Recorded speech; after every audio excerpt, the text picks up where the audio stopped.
اعوذ باللہ من الشیطان الرجیم بسم اللہ الرحمن الرحیم الحمد للہ وکفی وسلام علی عبادہ الذین اصطفی اما بعد بسم اللہ الرحمن الرحیم۔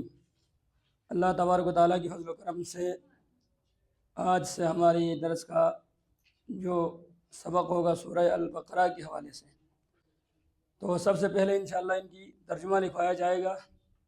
ترجمے کی بعد آیتوں کی تفسیر اور باقی جو ذیلی باتیں ہیں وہ انشاءاللہ ان کی بات ہوگی۔ بسم اللہ الرحمن الرحیم، شروع اللہ کے نام سے جو نہایت مہربان مسلسل رحم فرمانے والا ہے۔ الف لام میم، اس کا کوئی ترجمہ نہیں ہوگا، بہرحال اس کے بارے میں باتیں ہوگی بعد میں۔ ذالک الکتاب، یہ وہ کتاب ہے، لا ریب فیہ، اس میں کوئی شک نہیں ہے، ھدی للمتقین، پرہیزگاروں کے لیے ہدایت ہے، الذین، وہ لوگ، یؤمنون، جو ایمان لاتے ہیں، بالغیب، غیب پر، ویقیمون الصلاۃ، اور قائم کرتے ہیں نماز کو، ومما رزقناہم، اور جو کچھ ہم نے انہیں دیا اس میں سے، ینفقون، وہ خرچ کرتے ہیں، والذین، اور وہ لوگ، یؤمنون، ایمان لاتے ہیں، بما انزل الیک، اس چیز پر جو تیرے اوپر نازل کیا گیا، وما انزل، اور جو نازل کیا گیا، من قبل کا، تجھ سے پہلے، وبالآخرۃ، اور آخرت کے دن پر، ہم یوقنون، وہ یقین رکھتے ہیں، اولئک علی ھدی من ربہم، اولئک، یہی لوگ، علی ھدی من ربہم، ان کے پروردگار کی طرف سے ہدایت پر ہیں، واولئک، اور یہی لوگ ہی، ہم المفلحون، کامیاب ہونے والے ہیں۔ ان الذین، بے شک وہ لوگ، کفروا، جنہوں نے کفر کیا، سواء علیہم، ان کے اوپر برابر ہے، اانذرتہم، آپ ان کو ڈرائے، ام لم تنذرہم، یا آپ ان کو نہ ڈرائیں، لا یؤمنون، وہ ایمان نہیں لائیں گے۔ ختم اللہ، اللہ نے مہر لگا دی ہے، علی قلوبہم، ان کے دلوں پر، وعلی سمعہم، اور ان کے کانوں پر، وعلی ابصارہم، اور ان کے آنکھوں پر، غشاوۃ، پردے ہیں، ولہم، اور ان کے لیے، عذاب عظیم، بہت بڑا عذاب ہے۔ ومن الناس، اور لوگوں میں سے، من یقول، جو کہتے ہیں، آمنا باللہ، ہم نے ایمان لایا اللہ پر، وبالیوم الآخر، اور آخرت کے دن پر، وما ہم بمؤمنین، وہ ایمان والے نہیں ہیں، یخادعون اللہ، وہ لوگ اللہ کو دھوکہ دیتے ہیں، والذین آمنوا، اور ایمان والوں کو، وما یخدعون، اور وہ دھوکہ نہیں دیتے، الا انفسہم، مگر اپنے آپ کو، وما یشعرون، اور وہ شعور نہیں رکھتے، فی قلوبہم، ان کے دلوں میں، مرض، بیماری ہے، فزادہم اللہ، پس اللہ تعالیٰ بڑھا دیتا ہے ان کے لیے، مرضاً، بیماری کو، ولہم، اور ان کے لیے ہے، عذاب علیم،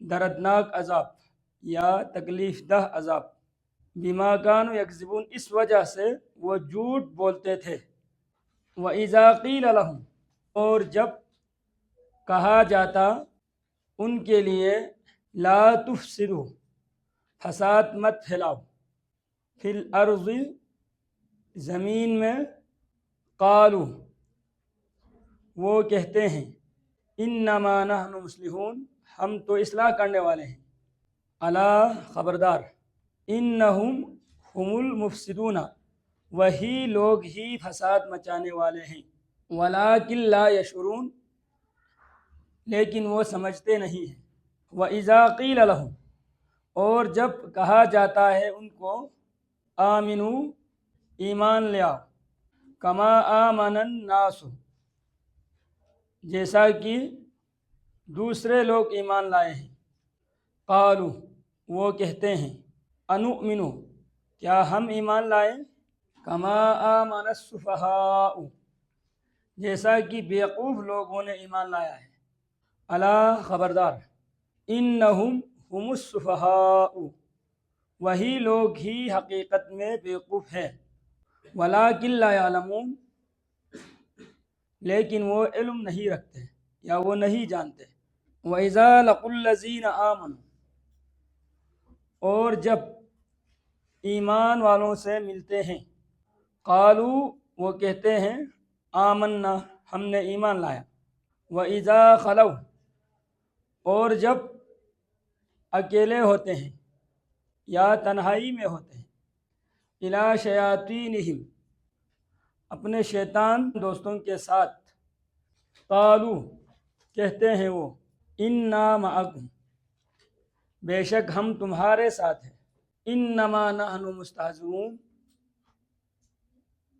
بے شک ہم مذاق کرتے ہیں، اللہ یستہزئ بہم، اللہ ان کے ساتھ مذاق کرتے ہیں، وَیَمُدُّہُمْ، اور کھینچ لیتے ہیں، فی طغیانہم، ان کے سرکشی میں، یعمہون، سرگرداں پھرتے ہیں، یا پریشان، اگر اس کا ترجمہ یہ کر لیں، پریشان پھرتے ہیں، اولئک الذین، یہی وہ لوگ ہیں، اشتروا الضلالۃ، جنہوں نے خریدی ہے گمراہی کو، بالہدی، ہدایت کے بدلے میں، فما ربحت تجارتہم، ان کے تجارت نے انہیں فائدہ نہیں دیا، وما کانوا مہتدین، اور وہ ہدایت پانے والے نہیں ہیں، مثلہم، ان کی مثال، کمثل الذی، اس آدمی کی طرح ہے یا اس آدمی کی مانند ہے، استوقد نارا، جس نے آگ جلائی ہو، فلما، پس جب، اضاءت، روشن کر دیا یا روشن کیا، ما حولہ، ارد گرد کو، ذہب اللہ بنورہم، چھین لیا اللہ نے، ذہب اللہ، چھین لیا اللہ نے، بنورہم، ان کے نور کو، وترکہم، اور چھوڑ دیا ان کو، فی ظلمات، اندھیروں میں، لا یبصرون، وہ دیکھتے نہیں ہیں، صم، بہرے ہیں، بکم، گونگے ہیں، عمی، اندھے ہیں، فہم لا یرجعون، پس وہ لا یرجعون، نہیں پلٹیں گے، او کصیب من السماء، یا آسمان سے آنے والی اس زوردار یا موسلادھار بارش کی طرح ہے، فیہ، اس میں، ظلمات، اندھیرے ہیں، ورعد، اور کڑک ہیں، وبرق، اور بجلی ہیں، یجعلون اصابعہم، وہ ڈال دیتے ہیں اپنی اصابعہم، انگلیوں کو، فی آذانہم، اپنے کانوں میں، من الصواعق، کڑاکوں کی وجہ سے، کڑک کا مطلب وہ بارش کے وقت جو زوردار آواز آتی ہے اس کو کڑک کہا جاتا ہے، حذر الموت، موت سے بچنے کے لیے، واللہ، اور اللہ، محیط، گھیرنے والے ہیں، بالکافرین، کافروں کو، یکاد البرق، قریب ہے بجلی، یخطف، اچک لے، ابصارہم، ان کی آنکھوں کو، کلما اضاء لہم، کلما، جب کبھی، اضاء لہم روشن کیا ان کے لیے، مشو فیہ وہ اس میں چلنے لگتے ہیں، وَإِذَا أَظْلَمَ عَلَيْهِمْ اور جب تاریک کیا ان کے اوپر، قاموا وہ کھڑے رہتے ہیں، وَلَوْ شَاءَ اللَّهُ اور اگر اللہ چاہتا، لَذَهَبَ ضرور لے جاتے، بِسَمْعِهِمْ ان کے سماعت کو یا سننے کی قوت کو، وَأَبْصَارِهِمْ اور ان کی بصارت کو، ان اللہ بے شک اللہ علی کل شیء قدیر ہر چیز پر قادر ہے، ہر چیز پر قدرت رکھنے والا ہے۔ چلو جی، یہاں پر سورہ البقرہ کی 2 رکوع کا ترجمہ مکمل ہوا ہے۔ تو فضائل سورہ بقرہ، اس مبارک سورت کی کیا فضیلت ہے؟ تو حضرت نبی اکرم صلی اللہ علیہ وآلہ وسلم کا فرمان گرامی ہے، جو آدمی دن کے وقت سورہ البقرہ کی تلاوت کرے اپنے گھر میں، دن کے وقت سورہ البقرہ کی تلاوت کرے اپنے گھر میں، تو 3 دن تک شیطان اس گھر میں داخل نہیں ہو سکتے۔ یہ نبی کی حدیث ہے، میں صرف ترجمہ بیان کر رہا ہوں آپ لوگوں کے لیے۔ 3 دن تک جس گھر کے اندر سورہ بقرہ کی تلاوت کی جاتی ہے، وہاں پر شیطان کا داخلہ بند کیا جاتا ہے۔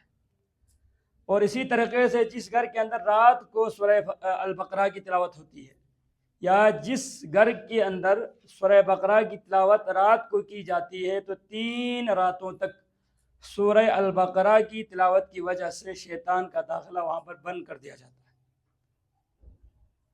تو جن آدمیوں کو شیاطینی وساوس اور خیالات آ جاتے ہیں، ان لوگوں کے لیے بھی اگر یقین کے ساتھ تلاوت کرے تو سورہ بقرہ بہترین نسخہ ہے۔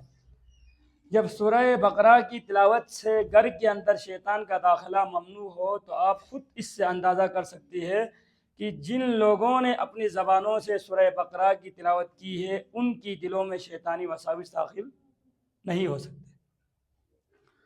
اور اس سورہ بقرہ کی اندر 2 ایسی آیت ہے، اللہ کے نبی صلی اللہ علیہ وآلہ وسلم سے پوچھا گیا، ایو سور القرآن افضل یا رسول اللہ، یا رسول اللہ قرآن کی سورتوں میں سب سے بہترین سورت کیا ہے؟ تو نبی اکرم نے کہا البقرہ، سورہ بقرہ قرآن کی سورتوں میں سب سے بہترین سورت ہے۔ پھر سوال ہوا، ایو آیت البقرۃ افضل یا رسول اللہ، اے اللہ کے رسول سورہ بقرہ کی آیتوں میں سب سے افضل آیت کیا ہے؟ قال آیت الکرسی، تو اللہ کے نبی نے کہا آیت الکرسی سب سے بہترین آیت ہے۔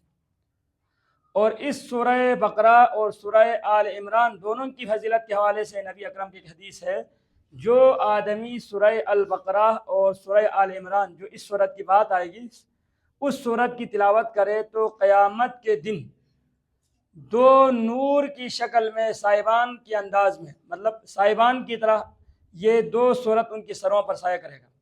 میدان حشر کی اس تپتے ہوئے صحرا میں، اس انتہائی شدت کی گرمی میں، سورہ البقرہ اور سورہ آل عمران سائبان بن کر ان کے سروں پر سایہ فگن ہوگا، اور میدان حشر کی گرمی اور شدت سے اللہ تعالیٰ ان سورتوں کی برکت سے ان کو بچائے گا۔ تو اس سورت کی تلاوت کی اور بھی فضیلت ہے، بہرحال ہم اسی پر اکتفا کرتے ہیں۔ اچھا جی، مضامین سورہ بقرہ کا اجمالی خاکہ، اس عنوان کے تحت آپ لوگوں کو یہ بات بتانا ہے، اس سورت کے اندر کس کس مضامین پر بات ہوگی۔ یہ 286 آیتوں پر جو طویل قرآن کی سورتوں میں ہے، اس کے اندر آپ کو کون سی مضامین سیکھنے کو ملیں گے، یا کن کن عنوانات پر اس قرآن کی سورت میں اللہ نے بحث کی ہے، یا یوں سمجھ لے اس سورت کے اندر کن کن شرعی مسائل پر گفتگو ہے۔ تو اس کا ایک خاکہ یہاں پر ہے، آپ لوگ یہاں پر دیکھ لیں۔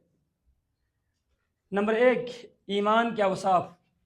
بس یہ تو نہیں تنگا سے تین سن چوغت نہیں، تفصیل تو ہر آیت خریسی میں نہیں ہوئے۔ ایمان کے اوصاف۔ نمبر 2، کفر اور نفاق۔ نمبر 3، منافقین کی مثال۔ نمبر 4، واقعات بنی اسرائیل۔ نمبر 5، تحویل قبلہ۔ نمبر 6، احکام جہاد۔ نمبر 7، احکام حج۔ نمبر 8 قرض کے مسائل، نمبر 9 احیاء موتا یعنی مردوں کو دوبارہ قبروں سے زندہ کرنے کی متعلق بات ہوگی، نمبر 10 طلاق کے کچھ احکام تو سورہ طلاق میں موجود ہے، ایک مکمل صورت ہے، وہاں پر کچھ احکام اسی صورت میں بھی آیا ہے۔ نمبر 11 انفاق فی سبیل اللہ کے فضائل، اللہ کے راستے میں خرچ کرنے کی کیا فضیلت ہے۔ نمبر 12 واقعہ ہاروت و ماروت، یہ دو فرشتوں کا واقعہ۔ نمبر 13 احکام عدت، خواتین کو جب طلاق ہوتی ہے یا جن خواتین کی شوہر فوت ہوتا ہے تو ان کی عدت شرعی نقطۂ نگاہ سے کیا ہے، ان کی تفصیلات یہاں بیان ہوگی۔ نمبر 14 احکام سود، یہ جو انٹرسٹ ہے جن کی شرعی احکام ہے ان کی تفصیلات ہے۔ نمبر 15 چند مخصوص دعائیں انبیاء علیہ السلام کی اس صورت میں موجود ہے۔ نمبر 16 دین ابراہیم علیہ السلام، ابراہیم کا دین کون سا ہے اس کے بارے میں۔ نمبر 17 حرمت شراب۔ نمبر 18 حرمت قمار، جس کو جوا کہا جاتا ہے، جس کو سٹا بھی کہتے ہیں آج کل، اس کی حرمت کی بات اس آیت میں موجود صورت میں۔ نمبر 19 حیات شہداء، شہید مرنے کے بعد مرتا نہیں بلکہ وہ روحانی زندگی ان کو ملتی ہے، اس کے بارے میں آیت ہے۔ نمبر 20 اقسام امتحان، اللہ کتنے طریقوں سے بندوں سے امتحان لیتا ہے۔ نمبر 21 فضیلت صبر۔ نمبر 22 احکام صوم، روزے کے احکام وغیرہ۔ نمبر 23 نماز خوف کی حالت میں جو نماز پڑھی جاتی ہے اس کا کیا طریقہ کار ہے۔ نمبر 24 واقعہ طالوت و جالوت، یہ دو سرکش اور ایک اللہ کی نیک بندے کے درمیان جو لڑائی ہوئی اس کا واقعہ اس میں موجود ہے۔ نمبر 25 احکام رہن، کسی کے پاس کچھ مال رکھنے اور قرض لینے کی کچھ مسائل ہے۔ نمبر 26 مسائل رضا، ایک عورت کسی دوسری عورت کے بچے کو دودھ پلائے تو شرعی نقطۂ نگاہ سے اس کی کیا احکام ہیں بچے کے حوالے سے اور اس عورت کے حوالے سے۔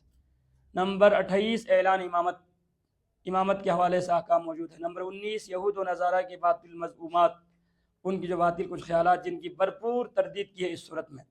نمبر 30 اعلان خلافت و امتحان آدم و ملائکہ وغیرہ، حضرت آدم علیہ السلام کا خلیفہ بننے کا ذکر بھی اسی صورت میں ہے، اور شیطان اور فرشتوں کی جو امتحان ہوا تھا اس امتحان کا ذکر اور شیطان کی مردود ہونے کی وجہ بھی اسی صورت میں موجود ہے تو اور بھی مضامین ہے، میں نے صرف ایک اجمالی خاکہ آپ لوگوں کو بیان کیا ہے، آپ اس سے خود اندازہ لگا لیں خود خواتین کے متعلق کتنے احکام اس میں موجود ہیں، رضا کے حوالے سے ہے، طلاق کے حوالے سے ہے، روزے کے حوالے سے ہے، حج کے حوالے سے، مطلب یہ تمام مجموعی احکام ہیں جو خواتین اور مردوں دونوں کے لیے ضرورت ہے۔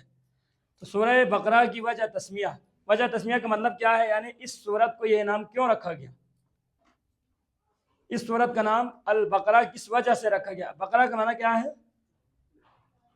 گائے یا بیل، اس کا ترجمہ دونوں ہوتا ہے، گائے بھی ہوتا ہے بیل بھی۔ لفظ عربی میں بقرہ کا اطلاق دونوں پر ہوتا ہے، جس طرح غنم عربی میں بھیڑ بکری دونوں کو کہا جاتا ہے، اسی طریقے سے بقر کبھی گائے کے لیے بھی استعمال ہوتا ہے کبھی بیل کے لیے بھی استعمال ہوتا ہے۔ تو اس سورت کو جو بقرہ کا نام دیا گیا وہ اس وجہ سے کیونکہ یہاں پر بنی اسرائیل کے ایک واقعے کی تفصیلی ذکر موجود ہے، حضرت موسیٰ کے ساتھ ان کے قوم میں ایک واقعہ پیش آیا تھا، انشاءاللہ تفصیلات اسی مقام پر ہوگی۔ تو اس واقعے کی وجہ سے اس سورت کا نام سورہ بقرہ رکھا گیا ہے، اور یہ سورہ بقرہ کے اندر اس واقعے کے ذکر صرف اسی سورت میں ہے، باقی قرآن کی 113 سورت میں کہیں موجود نہیں ہے۔ اس گائے کا جو واقعہ ہے وہ صرف اسی سورہ بقرہ کی وجہ سے اسی سورت میں موجود ہے، اور یہ اسی کے علاوہ قرآن کی پھر کسی سورت میں اس کا تذکرہ تک موجود نہیں ہے۔ یہاں پر ایک عمومی اصول یاد رکھیے گا، کسی چیز کی ایک حصے کو دیکھ کر اس کی پورا وجود کا نام رکھا جاتا ہے، یہ عام طور پر نام رکھنے کے اصول میں سے یہی ایک اصول ہے۔ مثال کے طور پر ہمیں کیا کہا جاتا ہے، انسان، ہمیں انسان کہا جاتا ہے۔ آپ کہے کہ وہاں سے ایک انسان آ رہا ہے تو کوئی بھی نہیں سمجھے کہ کوئی گائے آ رہی ہے۔ انسان بولنے سے انسان کے تصور، ایک خاکہ انسان کی ایک اجمالی صورت ہمارے دماغ میں ہے، وہ اسی کو انسان کہتے ہیں جو دو پاؤں پہ چلنے والا ہو، شکل و صورت اچھی ہو، بات کر سکتا ہو وغیرہ وغیرہ۔ تو انسان کو انسان کیوں کہا جاتا ہے، اس کی کیا وجہ ہے، انسان کو انسان کہنے کی پیچھے کیا اس کی بیک گراؤنڈ ہے، کیا پس منظر ہے۔ تو انسان کو انسان اس لیے کہا جاتا ہے، اس کی کئی معنی ہے، صرف ایک معنی میں یہاں اس بقرہ کی مطلب سمجھانے کے لیے کہہ رہا ہوں۔ انسان کو انسان اس لیے کہا جاتا ہے، انسان ان سن سے نکلا ہے، ان سن، الف نون سین، انس کا مطلب ہے محبت، انس کا مطلب ہے الفت، انسان کی فطرت میں اللہ نے محبت رکھی ہے، چاہے آپ اپنے بھائی سے محبت کرے، بہن سے محبت کرے، یا کسی بھی چیز سے آپ کی محبت ہو، فطرت انسانی کسی نہ کسی چیز سے محبت کرے گی۔ تو اس محبت کرنے کی صفت کی وجہ سے اس پورے وجود کا نام کیا رکھا ہے؟ انسان۔ ورنہ آپ لوگ دیکھ لیں، محبت کرنا انسان کی اعضاء میں کس عضو کا کام ہے؟ دل کا کام ہے نا۔ انسان کی محبت کی جذبات انسان کی دل میں پھوٹتا ہے۔ تو حالانکہ دیکھنے میں تو یہ صرف ایک عضو کا کام ہے محبت، لیکن پورے اعضاء کا نام، پورے وجود کا نام انسان رکھا، تو اس کو کہا جاتا ہے عربی میں تسمیۃ الکل باسم الجزء، یعنی ایک پورے وجود کا نام رکھنا اس کی مخصوص صفت کی وجہ سے۔ تو سورہ بقرہ کے اندر آپ لوگ ہرگز یہ نہ سمجھے کہ صرف گائے کا تذکرہ ہے، آپ گائے کے ایک واقعہ پڑھے گی بات ختم، نہیں، بلکہ اس میں ایک واقعہ گائے سے متعلق ہے، باقی اس کے اندر کئی اور مضامین بھی شامل ہے، جس کا ایک اجمالی خاکہ آپ لوگوں کے سامنے ابھی آ چکا ہے۔ اچھا جی، اب شروع ہو جاتے ہیں ہم اس قرآن مجید کی۔ پہلے یہ بات نوٹ کر لیں، اس کے اندر 286 آیت ہے، یہ علیہ السلام کی روایت ہے۔ قرآن کی اس صورت کے اندر 286 آیات ہے۔ تعداد حروف 286 آیتوں میں کل کتنے حروف استعمال ہوا ہے؟ تو 2,05,500، 2,55,000، یہی ہوگا نا؟ 2,05,500 اس صورت کی حروف کی تعداد ہے۔ تعداد کلمات مطلب یعنی کہ الف لام میم ایک کلمہ ہے، ذالک ایک کلمہ ہے، الکتاب ایک کلمہ ہے، لا ایک کلمہ، ریب ایک کلمہ۔ اس طریقے سے اس صورت کے اندر کل کتنی کلمات ہے؟ 6,121 کلمات پر مشتمل یہ صورت ہے۔ یوں سمجھ لو کہ اس صورت کی مجموعی جو میٹیریل ہے جس سے یہ صورت ترکیب پاتی ہے یا جس یہ صورت تشکیل ہوتی ہے، یہ اس صورت کی ایک مجموعی آپ کو معلومات ہے۔ بھارت یہ بات بھی یاد رکھنا، قیامت میں آپ کو اللہ تعالیٰ سورہ بقرہ کی حروف کی تعداد نہیں پوچھیں گے، تعداد حروف سے متعلق سوال نہیں ہوگا، البتہ یہ سوال ہوگا کہ قرآن کی اس صورت پر مشتمل احکام پہ کتنا عمل کیا۔ یہ صرف ایک معلومات ہے، بھارت اگر کوئی نوٹ کرنا چاہے، لکھنا چاہے تو لکھ لے، ورنہ چھوڑ دیں۔ اچھا جی، بسم اللہ الرحمن الرحیم۔ یہ قرآن کی سب سے طویل ترین صورت 286 آیتوں پر مشتمل اور 40 رکوع پر مشتمل، اور یہ نزول کی اعتبار سے 87ویں نمبر کی صورت ہے۔ قرآن کی نزول کی اعتبار سے اس صورت کا نمبر کیا ہے؟ 87 نمبر پہ یہ صورت نازل ہوئی ہے۔ باقی ہمارے اس موجودہ قرآن کی اعتبار سے یہ قرآن کی دوسری صورت ہے، سورہ الفاتحہ کے بعد سورہ البقرہ۔ بسم اللہ الرحمن الرحیم، الف لام میم، یہ پہلی آیت ہے۔ سب سے عجیب بات ہے کہ پہلی آیت ہی ہمارے سمجھ میں نہیں آتی۔ پہلی آیت کا مطلب ہمیں صحیح معلوم نہیں ہے۔ ان کو کیا کہا جائے گا؟ یہ الف، آپ ان کو ملا کے نہیں پڑھیں گے، آپ لوگوں کو معلوم ہے، قاریوں نے آپ لوگوں کو سکھایا ہے، مولویوں نے مدرسوں کے اندر قرآن جس سے آپ لوگوں نے سیکھی ہے، ان حضرات نے بھی آپ کو پڑھاتے وقت الف لام میم کو علم نہیں پڑھایا ہو، علم، علم، اس طرح کی مطلب کسی نے ملا کر گول مول کر کے نہیں، بلکہ ان حروف کی پڑھنے کا طریقہ ہی نبی اکرم سے ہی منقول ہے کہ ان کو الگ الگ کر کے پڑھا جاتا ہے۔ الف لام میم، ان حروف کو کیا کہا جاتا ہے؟ حروف ہے مقطعات، غلط ہے، ان حروف کو حروف ہے مقطعات غلط ہے، بلکہ کیا ہے؟ ہاں، ان حروف کو مقطعات کہا جاتا ہے، مقطعات نہیں کہا جاتا۔ تو کے نیچے زیر نہیں، تو کے اوپر زبر ہے۔ مقطعات کا مطلب ہوتا ہے کاٹنے والی عورتیں، اس کا جو ترجمہ بنے گا قطع سے نکلا ہے، مقطعات کاٹنے والی عورتیں۔ مقطعات کا مطلب ہے کاٹی ہوئی چیز، جس چیز کو الگ الگ کر کے آپ پڑھتے ہیں اس کو کہتے ہیں مقطعات، مقطعات نہیں ہوتا۔ بہرحال ہمارے جب عربی کی جو ضوابط کا معلوم نہ ہو تو اکثر ایسے غلطیاں ہو جاتی ہیں۔ تو مقطعات ہے، مقطعات، مقطعات غلط ہے۔ تو مقطعات قرآنی کے نام سے قرآن کے اندر کل کتنی صورتوں کی شروع میں یہ حروف ہے پتہ ہے آپ میں سے کسی کو؟ قرآن کی کل 29 صورتوں کی شروع اس طرح کے حروف سے ہوتی ہے۔ 29 قرآن کی صورتوں کی ابتدا انہی حروف سے ہوتی ہے۔ اور یہ مقطعات قرآنی کے حوالے سے آپ لوگ مطلب تھوڑی غور سے اگر سن لینا تو ایک عجیب نقطہ ہمارے سمجھ میں یہ آتا ہے۔ ہمارے ہاں عربی میں کل کتنے حروف ہیں؟ کل عربی حروف کی تعداد کیا ہے؟ 29 نہیں بلکہ 28 ہے. 29 نہیں بلکہ 28 ہے. آپ لوگوں کی اصرار ہے 29 ہے, میں کہہ رہا ہوں 28 ہے. تو ہم اتفاق کرتے ہیں, اس کو سمجھنے کی کوشش کرتے ہیں. 28 بھی ہے 29 بھی ہے, دونوں صحیح ہے. 28 اس لیے ہے کیونکہ الف اور حمزہ ایک شمار ہوتا ہے. الف کے اوپر جب زیر زبر ہونا تو اس کو اہل عرب الف نہیں کہتا ہے. یہ تو ہم بلتی قاریوں کا عمل ہے کہ ہم اس کو بھی الف کہہ دیتے ہیں, ورنہ جس الف پر زیر زبر پیش یا کوئی بھی حرکت ہو تو اس کو عربی قاری حضرات یا قرآن سمجھنے والے لوگ ان کو الف نہیں کہتے بلکہ ان کو حمزہ کہتے ہیں. اور ایک حمزہ بالکل آخر میں ہے تو ان کو الگ الگ شمار کرے تو 29 ہوگا. اگر دونوں کو ایک شمار کر تو 28 حروف بنیں گے بہرحال. تو اور ہمارے ہاں کل عربی حروف کی تعداد 28 ہے. 28 میں سے 29 صورتوں کی شروع اسی طرح کی کچھ حروف سے ہوا ہے, جیسا کہ الف لام میم, الف لام را, نون, قاف, ہا میم عین سین قاف, کاف ہا یا عین سین صاد. اس طریقے سے مطلب 29 حروف ہے جن کی ابتدا اس طرح کی حروف سے کی جاتی ہے. اور ہمارے ہاں حروف کی تعداد ہے 28. اور یہ قرآن کی 29 صورتوں کے شروع میں جو الگ الگ حروف اس طرح استعمال ہوئے ہیں ابتدا میں, ان میں کل حروف کی تعداد کتنے ہیں؟ 14 حروف ہیں. مقطعات قرآنی کے اندر کل حروف 14 استعمال ہوئے ہیں. بڑی عجیب بات ہے, یہ قرآن کے اسرار اور رموز میں سے ہے. کل حروف ہمارے ہاں عربی میں 28 ہے. 28 میں سے 14 حروف یہاں پر استعمال ہوا ہے. 14 حروف استعمال ہوا ہے. اب ان 14 حروف کو استعمال کر کے اللہ تبارک و تعالی ہمیں یہ بتانا چاہتے ہیں, اللہ تبارک و تعالی اہل عرب سے اس بات کا چیلنج کرنا چاہتے ہیں کہ یہ وہی حروف ہے جن سے جوڑ کر ہم نے قرآن بنایا ہے. یہ وہی حروف ہے کہ جن سے جوڑ کر ہم نے قرآن بنایا ہے. اگر تمہیں قرآن کے اللہ کی طرف سے آنے پر شک ہو, قرآن کی خدا کی کتاب ہونے پر شک ہو, تو تم بھی انہی حروف کو بنا کر کوئی قرآن ہمارے سامنے پیش کر دو. ایک چیلنج ہے. مقطعات قرآن کے پہلی حکمت یہ ہے کہ ان حروف کو اہل عرب کے سامنے اللہ نے پیش کر دیا. تو ان کو یہ بات سمجھانا مقصود تھا کہ یہ وہی حروف ہے جن سے مل کے یہ قرآن بنی ہے. لہٰذا اگر تمہیں قرآن پر شک ہو تو تم بھی ان حروف کو استعمال کر کے اس طرح کی کوئی قرآن آیت بنا کر پیش کر دو. اچھا, نمبر 2, ان حروف کا معنی کیا ہے؟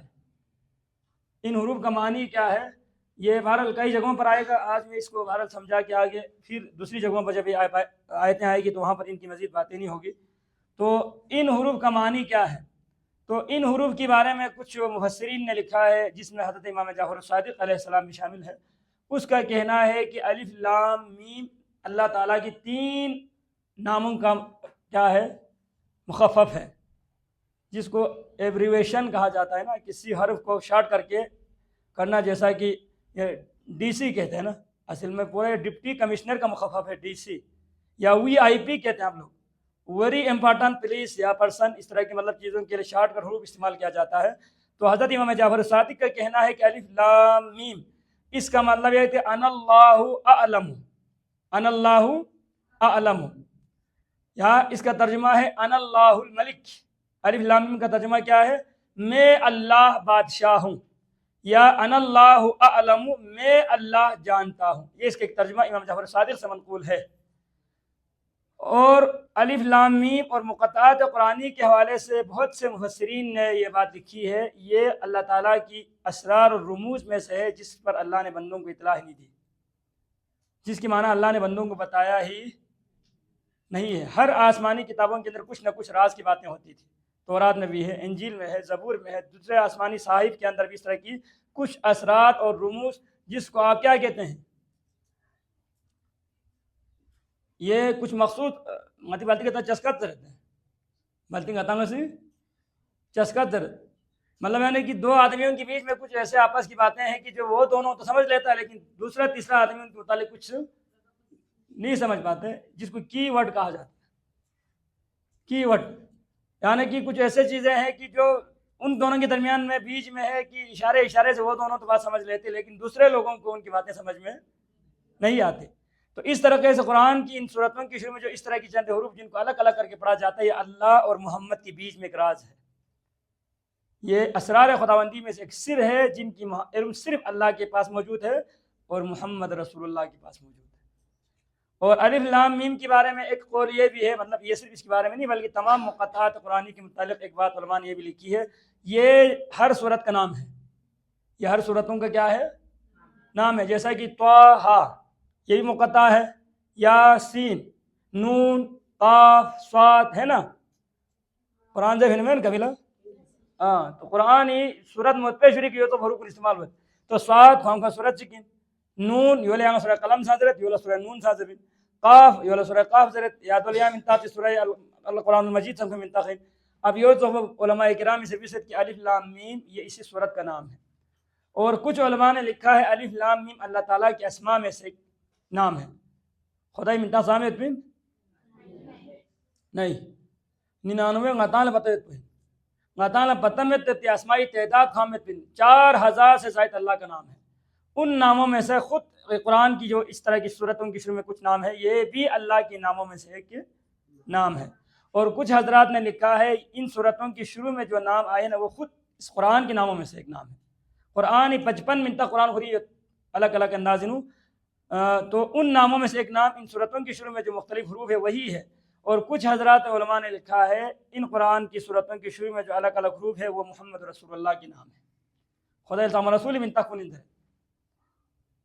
اور دو بس عجیب کرجک دی حروف کو حوالے گئے امام محمد باقر علیہ السلام روایت کی یہ قرآن میں جو مختلف حروف آپس میں پھیلے ہوئے ہیں نا، کبھی کوئی حروف استعمال ہوا کہیں جیسے کہ یہاں پر الف لام میم ہے، کہیں پر الف لام میم را ہے، کہیں پر الف لام میم صاد ہے، کہیں پر نون ہے، کبھی اس طرح کی کچھ اور حروف ہے. تو در حقیقت دی حروف گامین و اسم اعظم ہے. ان حروفوں میں کیا رکھا ہے؟ اس میں اعظم رکھا ہوا ہے. اور اس میں اعظم دی حروف گامین مجموعی طور پر پھیلائی سو سے. اور اس میں اعظم ان حروف میں کہاں پہ لکھا ہے یہ اللہ تعالیٰ کی اولیاء اللہ جانتے ہیں. کھولا جب کبھی ضرورت سو نہ رہے ان حروف میں سے اس میں اعظم کو نکال کر اللہ سے دعا مانگتا ہے تو ان کی دعا قبول ہو جاتی ہے. تو دی مثال بتو تو حسین دے. مثال کے طور پر ایک ڈبے کے اندر 10-12 لڈو رکھے ہوئے ہیں، 10-12 اس کے اندر لڈو رکھے ہوئے ہیں اور ان میں سے ایک لڈو کے اندر ایک موتی چھپائی ہوئی ہے. اب وہاں سے کہنے والا کہتا ہے کہ یہاں پر 10-12 لڈو میں سے ایک لڈو کے اندر کچھ موتیاں رکھی ہے، آپ اس کو خود تلاش کر لیں. تو یقینی بات ہے غطال تو پتہ میں لیکن غلطی سے کسی کا تکا لگ جاتا ہے اس کے ہاتھ میں وہ موتی آ جاتی ہے. لیکن جن لوگوں کو معلوم ہے یہ جس نے وہ ڈبے میں یہ لڈو وغیرہ پک کیے ہیں ان کو معلوم ہے کہ ان میں سے کس لڈو کے اندر موتی موجود ہے. تو اسی طریقے سے ان صورتوں کی حروف میں اللہ کا اسم اعظم موجود ہے. جب کبھی اللہ کے اولیاء اللہ کو اللہ کے رسول کو ضرورت ہو تو اس اسم اعظم کو نکال کر اللہ سے دعا کرتے ہیں تو وہ دعا قبول ہو جاتے ہیں. بہرحال جو مقطعات قرآنی حوالے کی کچھ ایسی باتیں ہیں اور یہ بات بھی بہرحال نوٹ کرنے کی ہے ان مقطعات قرآنی پر کفار قریش نے اعتراض نہیں کیا ہے، ورنہ قرآن کے اعتراض بھی الگ ہوں ہر موقع سلم پر کہیں معمولی سا قرآن غلطی الیاذ باللہ اگر تھپ نہ رکھوں ڈائریکٹ کون کیوں تو ہمارا رسول اللہ میں کہ آپ کے قرآن میں یہ ہے فلاں ہے فستان ہے. لیکن ان مقطعات کے حوالے سے اہل عرب بالکل خاموش ہے، کسی نے کچھ نہیں کہا کہ ان صورتوں کی شروع میں یہ کیا چیزیں ہیں. اس سے ہمیں لگتا ہے کہ ان کا معنی موجود تھا. اہل عرب ان جس کو استعمال ہوئے لیکن جگل گلے گلے دون متروک بنوس ورنہ دوسرے مفسرین کو اللہ تعالی ترجمہ تھا ہمارا مشکل وقت اکثر مفسرین اتنا ترجمہ نہیں تھا نہ دی حروف ترجمہ بھی ہمیں نہیں ہوگا سمجھ اس کا کوئی الگ سا مخصوص ترجمہ ہے تو مشکل ہو رہی ہے کیونکہ اللہ کی راہ سے ہو سکتا ہے کہ جو ترجمہ ہم کریں وہ نہ ہو یا جو ترجمہ ہم نہ کریں وہ ترجمہ ہو. اس لیے اس کا ترجمہ ہم نے نہیں لکھوایا. اور اس طرح کی حروف کے اندر ہمارا کوئی شرعی حکم موجود نہیں. ان حروف کے اندر کوئی شریعت کا مسئلہ موجود نہیں ہے، یعنی کہ حروف بنتی شرعی حکم بن لہٰذا اس کے بغیر آپ کا ایمان نامکمل ہو یا قیامت میں آپ مجرم ہو ایسا کچھ بھی نہیں ہے. اس لیے ان حروف کے معنی کے پیچھے لگنے کی ضرورت نہیں ہے. اگر کسی کو شوق ہو تو وہ قرآن کی تفاسیر دیکھ لے، وہاں پر اور بھی باتیں ملے گی. اچھا جی، پھر آگے ذالک الکتاب یہ وہ کتاب ہے یعنی قرآن مجید. ذالک عربی میں اس میں اشارہ یہ جیسا کہ غطا استعمال کرتے ہیں قریب کی چیز کے لیے یہ، دور کی چیز کے لیے وہ. اسی طریقے سے عرب کے اندر دور کی چیز کے لیے ذالک استعمال ہوتا ہے، قریب کی چیز کے لیے ھذا استعمال ہوتا ہے. تو ذالک الکتاب یہ وہ کتاب ہے لا ریب فیہ جس میں کوئی شک نہیں ہے. تو یہاں پر ایک سوال یہ پیدا ہوتا ہے اللہ کتاب تو ہمارے سامنے موجود ہے، کتاب تو ہمارے سامنے موجود ہے لہذا ھذا الکتاب ہونا چاہیے تھا. ذالک الکتاب کیوں کہا؟ تو اس لیے کہا کہ جو لوگ قرآن سے روحانی طور پر دور ہے ان کو اشارہ کرنے کے لیے کہا کہ یہ وہ قرآن ہے. یا ذالک اس لیے استعمال ہوا یہ وہ قرآن ہے جو لوح محفوظ میں بھی تحفظ اللہ نے رکھا ہوا ہے، یا اس کا مطلب یہ ہے کہ کفار جو اہل کتاب ہے یہود و نصارہ تورات اور انجیل کے اندر اس قرآن کی صفتیں پڑھتے تھے، تو ان کو سمجھانا مقصود ہے لو جی یہ وہی قرآن ہے جو اس کی تذکرہ تم اپنے کتابوں میں پڑھتے آئے ہیں، ذالک الکتاب، یہ قرآن وہ اللہ کی عظیم کتاب ہے، لا ریب فیہ، جس میں کوئی شک شبہ نہیں ہے۔ یہاں پر ایک سوال پھر پیدا اطالت سوال ہوا میں چمغالت سوال میں وہاں جواب اترنے۔ قرآن نے دوسری آیت کے اندر ہی ہمیں ایک قرآن کے حوالے سے اصول دیا کہ قرآن وہ کتاب ہے جس میں شک بالکل بھی نہیں ہے۔ تو یہاں پر ایک سوال یہ پیدا ہوتا ہے، بہت سے لوگ قرآن میں شک کرتے ہیں، غیر مسلم جو مستشرقین ہیں، جو ان کی مفکرین ہیں، جو قرآن پر تحقیق کرنے والے لوگ ہیں، وہ قرآن پر شک کی نگاہ سے دیکھتے ہیں۔ تو قرآن نے یہ کیوں کہا کہ قرآن میں شک نہیں ہے؟ اگر شک نہیں ہے تو وہ لوگ شک کیوں کرتے ہیں؟ غیب پر ایمان نہیں ہے۔ چلو ابھی بہرحال یہ جواب تو کوئی مکمل جواب تو نہیں ہے، اس کو میں ایک مثال کی طرح سمجھاؤں گا تاکہ بات آپ کے دماغ میں اچھی طریقے سے بیٹھ جائے۔ ابھی یہ چمگاڈر ہے نا، چمگاڈر دو لوگ آتا سے چھن بھی ضرورت ہے کھولیں گے ہمارے میتھوں میں، رات کو یہ اٹھتے پھرتے ہمیں نظر آتی ہے، لیکن دن کے وقت اس کو کچھ بھی نظر چھن لگے گا بب سے ہوتا نہیں، ماشاء اللہ دیکھو یہ چکھٹ پہ۔ اب سورج کی روشنی چمگاڈر کو نظر نہیں آتی، تو چمگاڈر کو سورج کی روشنی کا نظر نہ آنا یہ چمگاڈر کی اپنی غلطی ہے یا سورج کی غلطی ہے؟ کوئی بھی غلطی ہے۔ اگر چمگاڈر سورج کو بلا بلا کا ہے تو آپ کیا کہیں گے؟ غلطی تو کس کی ہے؟ اسی پورے دنیا کو روشن کرنے والے سورج نے تو پوری دنیا کی نظام کاروبار کو ٹھیک کر دیا ہے، ہر جگہ پر روشنی پھیل گئی، لوگوں کی کاروبار زندگی ٹھیک رہے، لوگ معاش کے اندر تجارت کے اندر نکل گئے، لیکن یہ ایک واحد پرندہ ہے کہ جو سورج کی روشنی سے ضد ہے، اس کو سورج کی روشنی سے بڑی تکلیف ہے، سورج کی روشنی کو برا بلا کہتا ہے، کیوں؟ اس لیے کہ اس کی آنکھیں سورج کی روشنی کو برداشت کرنے کی طاقت نہیں رکھتی۔ تو جس طرح چمگاڈر کو دن میں نظر نہ آنے سے سورج کی غلطی نہیں ہو سکتی، اسی طریقے سے قرآن کی حقانیت اگر کسی پہ ظاہر نہ ہو تو یہ قرآن کی غلطی نہیں، خود اسی چمگاڈر کی غلطی ہے، چاہے وہ یورپ کے رہنے والا ہو یا لندن کے رہنے والا ہو یا مسلمان مغرب زدہ کوئی طالب علم ہو، جن کو قرآن کے اندر اگر شک ہو تو یہ بالکل وہی چمگاڈر کی مانند ہے کہ جس کو سورج کی روشنی سے کیا ہے؟ عداوت ہے، نفرت ہے۔ تو قرآن میں خود کوئی شک نہیں ہے، لیکن جو شک کرنے والے لوگ ہیں یا در حقیقت ان کے اپنے اندر کمزوریاں ہیں، لہٰذا اس کمزوری کو آپ قرآن کے اوپر لاگو نہیں کر سکتے۔ مکسر تمہیں ہے جی، مکسر اتنا سولتا فوفن میں پتہ جس کو سونپو مکسر ہے کہا سولے فوسن نارے سونپو مکسر ہے تمہیں چیز کہاں سونپو تھا ہمیں صحیح بیس اگر اس کے اوپر اگر اس بیماری کا حملہ سوچ نہ رہے، وہ جو بیماری میں مبتلا شخص ہے نا، اس کو تمام چیزیں سبز دکھائی دیتی، تو یہ چیز کا ہم واقعی سبزیت بھی نا، یہ دن کی روشنی کو بھی سبز دیکھتے، سفید چیز بھی اس کی آنکھوں میں سبز نظر آتی ہے، تو آپ اس چیز کو تانا نہیں دے سکتے، سورج کی روشنی کو آپ برا بلا نہیں کہہ سکتے۔ حقیقت میں غلطی کس کی ہے؟ اسی بیماری مبتلا آدمی کی ہے جس کو پیلیا کی بیماری کے حملے کی وجہ سے اس کو ہر چیزیں سبز نظر آتی ہے۔ لہٰذا قرآن میں تو کوئی شک نہیں ہے، لیکن جن آدمیوں کے اپنی کمزوریاں ہیں ایمان کے حوالے سے، تقوی کے حوالے سے، تو ان کو قرآن میں شک نظر آتا ہے، تو یہ شک قرآن کی منافی نہیں ہے بلکہ ان کی اپنی ایمان کی کمزوری ہے۔ اور ہدی للمتقین، یہ قرآن متقین کے لیے ہدایت ہے۔ متقین جب پہلے سے ہی ہدایت پر ہے تو پھر ان کو ہدایت کی کیا ضرورت ہے؟ پھر ان کو ہدایت کی کیا ضرورت ہے؟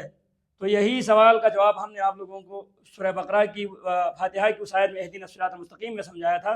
یہی آیت اللہ کی نبی بھی پڑھتے ہیں، تو نبی اکرم خود ہدایت یافتہ ہونے کے باوجود اللہ کے نبی مزید کس ہدایت کا تقاضا کرتے ہیں؟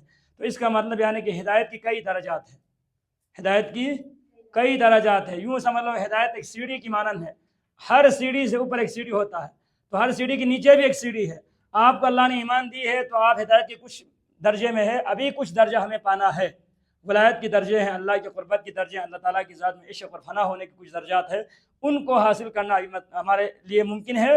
اس لیے قرآن نے کہا کہ یہ قرآن کیا ہے؟ ہدی للمتقین، یہ متقین کے لیے ہدایت ہے۔ اب اس میں ساتھ ساتھ قرآن نے ہدایت لینے کی ایک شرط بتائی ہے۔ قرآن سے ہدایت پانے کی شرط کیا ہے؟ نہیں، قرآن سے ہدایت پانے کی پہلی شرط تقویٰ ہے. تقویٰ جس میں نہ ہو وہ قرآن سے ہدایت حاصل نہیں کر سکتے. یہاں تقریر میں ضرورت پہ اس بات کو آپ اپنے اوپر لاگو کر کے خود دیکھ لیں. ہم میں سے جس کو قرآن سے ہدایت نہیں ملتی تو اس کا مطلب ہمارے اندر تقویٰ کی کمزوری ہے. ہم تقویٰ کی صفت سے کوسوں دور ہے. ہمارے اندر یا تو تقویٰ موجود ہے ہی نہیں یا برائے نام تقویٰ موجود ہے. اس تقوی کی کمی کی وجہ سے ہم قرآن کی نور سے قرآن کی ہدایت سے راستہ نہیں پا سکتے. لہٰذا قرآن کی دوسری آیت نے ہمیں بتا دیا اس عظیم اللہ کی کتاب سے ہدایت پانے کے لیے شرط کیا ہے. انسان کے اندر صفت تقوی ہونی چاہیے. ھدی للمتقین، یہ قرآن متقین کے لیے ہدایت ہے. متقی سولہ زبین متقی سولہ زبین گودی کی تک پھتا سے لاپے حضاب تسبیح سے کھرے سینی کاتے گیان لزم سے نمدل کن سا مملا پا سون لبرو سا متاما تھلبڑو سو سے بازا کنینو ویک چلے. یہ چیزیں تو متی معاشرین شاید اس کو ولی کہے تو کہے، لیکن قرآن ان کو ولی نہیں سمجھتے. قرآن کی ولایت بالکل صاف ستھرا ہے. تو تمام معاشرے کی جو ایک انسانی تہذیب اور انسان کی معاشرے کی خصوصیات سے الگ ہو کر انسان جو میلا کچیلا جن کی زندگی ہے، جن کو کپڑے دھونے کی بھی تمیز نہیں ہے، وہ لوگ قرآن کی روح سے متقی نہیں کہہ سکتے. تو قرآن نے خود متقین کی ڈیفینیشن بیان پہ سکتے. متقین چلے زمین زبانہ قرآن نے 6 صفتیں بیان کی ہے. ہم اسی 6 صفت پر بات کریں گے. قرآن نے متقین کی پہلی صفت الذین یؤمنون بالغیب، وہ غیب پر کیا رکھتے ہیں؟ ایمان رکھتے ہیں. ایمان کس چیز کا نام ہے؟ ایمان ماننے کا نام ہے، جاننے کا نام نہیں ہے. ایمان کس کو کہتے ہیں؟ ماننا. جاننے کا نام ایمان نہیں ہے. مثال کے طور پر ابو جہل بھی اللہ کے نبی کو جانتے تھے. جانتے نہیں جانتے تھے؟ حالانکہ اللہ کے نبی کی یہ کیا ہے؟ محمد نبی اکرم ابو جہل کا بھتیجا ہے. ابو جہل نبی اکرم کی چچا ہے. اللہ کے نبی کو تو جانتے تھے لیکن مانتے، اور ہم اللہ کے نبی کو مانتے ہیں جانتے نہیں ہیں. ہم میں سے کسی نے اللہ کے نبی کی زیارت نہیں کی. آپ میں سے کوئی خوش نصیب شاید ایسا ہو جن کو راتوں میں نبی کی زیارت ہوئی ہو، تو ورنہ تو اکثر لوگوں کو نبی کی زیارت نہیں ہوتی. لہٰذا ہم نبی کو مانتے ہیں جانتے نہیں ہے، لیکن ابو جہل جانتے تھے مانتے. لہٰذا ایمان ماننے کا نام ہے، جاننے کا نام نہیں ہے. تو مومنین کی پہلی صفت کیا ہے؟ یؤمنون بالغیب، وہ غیب پر کیا رکھتے ہیں؟ مطلب غیب کو مانتے ہیں. اب یہ غیب کیا چیز ہے؟ غیب کا ایک عمومی معنی میں بیان کروں گا، پھر آپ اسی میں خود باقی چیزیں شامل کر سکتی ہے. غیب کا مطلب ہوتا ہے بین دیکھی چیزیں، جو آنکھوں سے اوجھل ہو، جو نگاہوں سے مخفی ہو، جو انسان کی نگاہوں کے سامنے موجود نہ ہو. ان تمام چیزوں کو کیا کہا جاتا ہے؟ غیب. اللہ کی ذات اس میں موجود ہے. اللہ کی ذات ہمارے آنکھوں کے سامنے موجود نہیں ہے. موت ابھی تک ہمارے آنکھوں کے سامنے موجود نہیں ہے. قبر کی عذاب و سزا، وہاں کی جو نعمتیں ہیں، راحتیں ہیں، وہ ابھی ہماری نگاہوں کے سامنے نہیں ہے. قیامت کے اندر جنت اور جہنم ہماری نگاہوں میں نہیں ہے. اور اسی طریقے سے اللہ کی نبی کی نبوت بھی غیب ہے. اسی طریقے سے کچھ علماء نے اس غیب کے اندر امام مہدی کو بھی شامل کیا. امام مہدی بھی ابھی ہمارے لیے کس میں ہے؟ غیب میں ہے. مطلب اس آیت کا ترجمہ صرف امام مہدی سے نہیں کر سکتے ہم، لیکن غیب کی معنوں میں سے ایک معنی کی اطلاق امام مہدی پر بھی ہوتا ہے. تو غیب اللہ پر بھی، غیب جنت و جہنم پر بھی، غیب قبر کے عذاب پر بھی، غیب نبی کی نبوت پر بھی، غیب ولی کی ولایت پر بھی، غیب امام مہدی کی غیبت پر بھی اس کا اطلاق ہوتا ہے. تو مطلب ایک متقی کی پہلی صفت یہ ہے کہ وہ ان تمام چیزوں پہ کیا رکھتے ہیں؟ ایمان رکھتے ہیں. میں تعالیٰ سوال چیتا ہوں یہ تعالیٰ میں سوال نہ مل، لیکن یہ سوال تو صحابہ کرام ماننا افضل ہے. اسلام کی بنیاد ماننے پر ہے، جاننے پر نہیں ہے.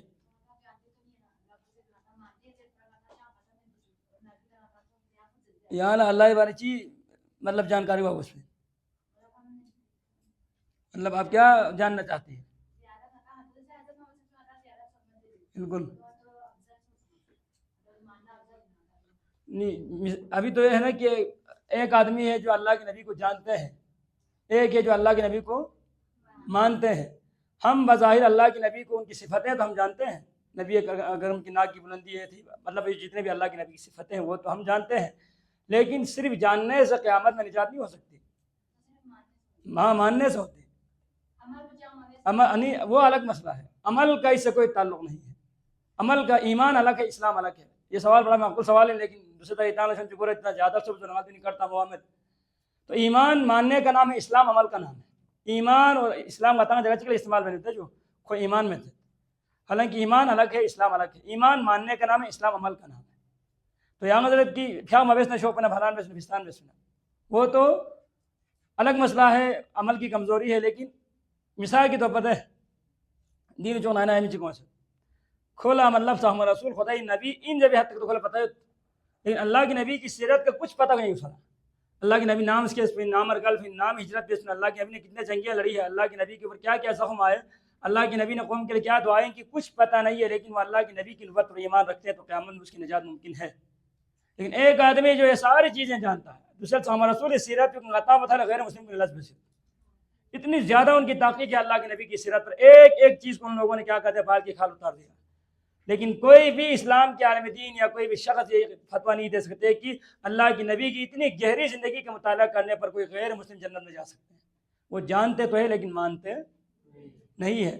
تو غیب کے اندر پہلی شرط یہ ہے کہ وہ کیا ہے، ایمان رکھے غیب پر، یعنی بن دیکھی چیزوں پر جو اللہ نے ایمان رکھنے کے لیے کہا ہے ان چیزوں پر کیا رکھے، ایمان رکھے. ابھی میں اتنا سوال سیکھتا ہوں، اس سے غیب پر ایک سوال ہے جو قرآن پر سنیں، یہی تو ہمارے ایمان کی بنیاد ہے. اللہ کی نبی سے ہمارے رشتے کی جو واحد ذریعہ ہے وہ یہی قرآن ہے، اور یہ قرآن اللہ کی نبی پر نازل ہوا. اور اللہ کی نبی پر یہ قرآن نازل ہوا کس کی وسیلے سے؟ قرآن نبی اکرم کی دل پہ اترا ہے کس فرشتے کی توسط سے؟ جبریل امین علیہ السلام کی ذریعے سے اللہ نے قرآن قلب محمد پہ اتارا ہے. تو اللہ کی نبی کے علاوہ کسی نے جبریل کو دیکھا تھا کیا؟ تو ہمارا رسول علاوہ یا رسول جبریل تو ہمارے پیچھے ریکارڈ تھا، لیکن ہر صحابہ مانتے تھے کہ اللہ کے نبی کے قرآن کون لے کے آ رہا ہے؟ جبریل. چلو وہ تو نبی اکرم کے دور کی بات ہے، 1450 قبل کی بات. ابھی ہم اسی حوالے سے آپ لوگوں سے سوال کرتے ہیں، فرشتہ کی صورت نعمت میں یہ صرف مولوی نے کہا ہے، یہ قرآن کی آیتوں سے ثابت ہے. کرامن کاتبین یعلمون ما تفعلون، وہ سورہ انفطار آیت چکوں سے اللہ کی جو دو مکرم فرشتے ہیں وہ ہمارے دائیں بائیں بیٹھے، جو کچھ تم کرتے ہو قرآن وہ دونوں اس کو جانتے ہیں. تو فرشتوں لگاتی بھی جو کاموں ویسے نہیں ہوتے. تو یہ جو دو ملائک اللہ کے ہمارے دائیں بائیں موجود ہے، کبھی ہم نے دیکھا ہے ان کو؟ کبھی ان باسلام صوف ہے نا، کبھی ان مسیج صاف ہے نا، کبھی ان مس کالوں ہے نا، کبھی ان کی طرف سے کوئی خط آئی ہے کیا ہمارے نام؟ کچھ بھی نہیں، پھر بھی کیوں مانتے؟ اسی چیز کا نام کیا ہے؟ غیب ہے. اسی چیز کا نام کیا ہے؟ تو ملائک سا غیبیت بن، خدا خواہ سا غیبیت بن، امام مہدی بھی ابھی تک ہمارے لیے غیب میں ہے، نبی کی نبوت ہمارے لیے غیب میں ہے، اور جنت جہنم ہمارے لیے غیب میں ہے، قبر کے عذاب ہمارے لیے فی الحال کس میں ہے؟ غیب میں ہے. لیکن آپ آگے بڑھتے چلے جائیں گے، مر جائے گا جہنم، اور جہنم نہیں قبر کے اندر، پھر وہاں پر جو سزا و جزا کر آپ یہ چیزیں ہوئے حساب کلے کلے غیبی نبی ہوئے ہیں، ان کو مشاہدے ہوئے ہیں. تو پہلی صفت متقین کی کیا ہے؟ وہ غیب پر ایمان رکھے. غیب کی اندر سب سے بڑی چیز کیا شامل ہے؟ غیبی چوک بچو اطلاق وسوق کوئن اللہ پر.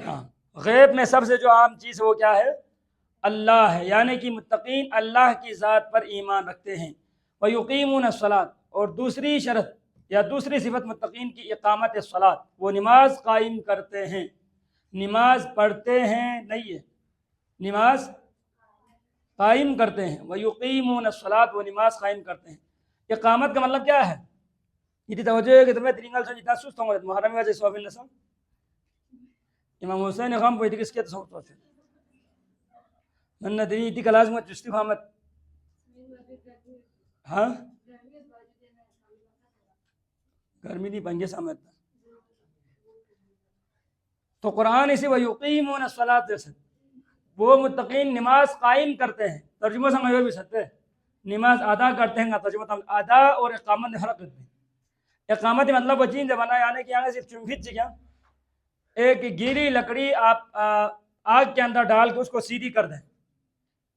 چوک نیا نیا مطلب ہلکا ہلکا جو ٹیڑھا میڑھا تدبی کوئی لکڑی اگر آپ اس کو آگ کے اندر ڈال کے اس کو کیا کر دیں سیدھی کر دیں تو اس کا مطلب ہے اقامت. تو اقامت کا مطلب ہے ٹیڑھی چیز کو سیدھا کرنا.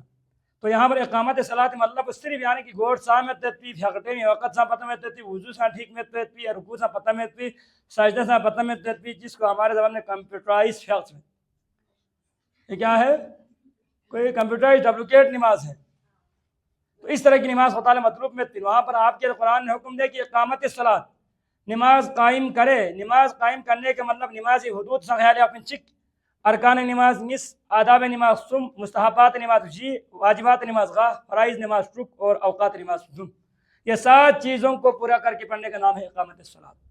تو آداب اور رعایت تمام مسنوناتی رعایت بے سے نبی اتفاق پر اقامت الصلاۃ. ابھی ہم میں سے اکثر لوگ تو نماز تو پڑھتے ہیں لیکن ان کی رکوع ٹھیک نہیں ہے، سجدے ان کی صحیح نہیں ہے، یا وقت کا خیال نہیں رکھتے. وقت گزر جانے کے بعد وہ آخر ٹائم پہ جا کر 2 نمازوں کو ملا کر پڑھنے کی جو گندی عادت ہے، یہ چیزیں آپ نماز آدھا تو کرتے لیکن نماز قائم نہیں کرتے. تو یقیمون الصلاۃ، و نماز کو ٹھیک ٹائم پر ادب سے حدود کا خیال رکھتے ہوئے ادا کرتے ہیں. یہ متقین کی دوسری صفت ہے. میں اتنا سوال کی بار بار اتنا سوال کا مطلب ہے کہ آپ کی توجہ ہماری طرف رکھنا چاہتے ہیں.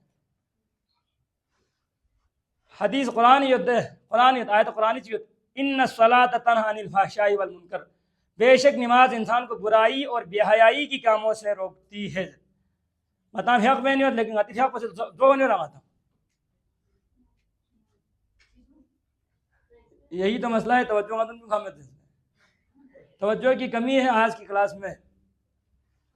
قرآن کہتا ہے نماز برائیوں اور بے حیائیوں سے انسان کو روکتی ہے. متا مکمل طور پر گناہ اور بے حیائی کے کاموں سے متا بچے ہوئے ہیں کیا؟ تو چلو لیکن حقیقت یہ ہے کہ جتنا ہم بچنا چاہتے ہیں اتنا ہم بچ نہیں پا رہے ہیں. تو اس کا مطلب کیا ہے؟ یا قرآن کی آیت غلط ہے، نعوذ باللہ من ذالک. نمازیں پڑھتے ہیں، صبح کی نماز، ظہر کی نماز، عصر کی، شام کو، وہ تمام نمازیں ہماری ہوتی ہے، لیکن اس کے باوجود ہماری نماز ہمیں گناہوں سے کیوں نہیں روکتی؟ اس کا مطلب یہ ہے کہ نماز کے اندر خرابی نہیں ہے بلکہ ہماری اقامت کے اندر غلطی ہے. ہم نماز کو نماز کی طریقے سے ادا نہیں کرتے، نماز کو نماز سمجھ کے ادا نہیں کرتے، نماز کی حدود کا ہم خیال نہیں رکھتے، اس لیے ہماری نماز ہمیں گناہوں سے نہیں روکتی.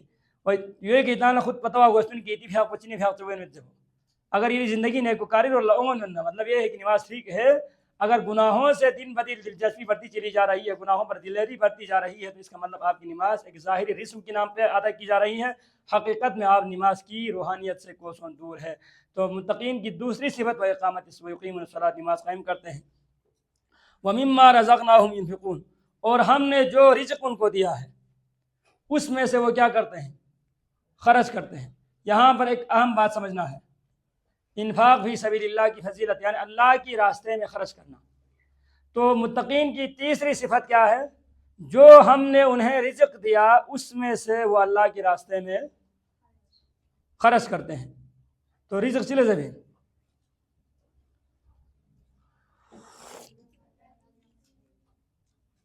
تین اصولوں کو نظر جا مسئلہ رزق چلے زمین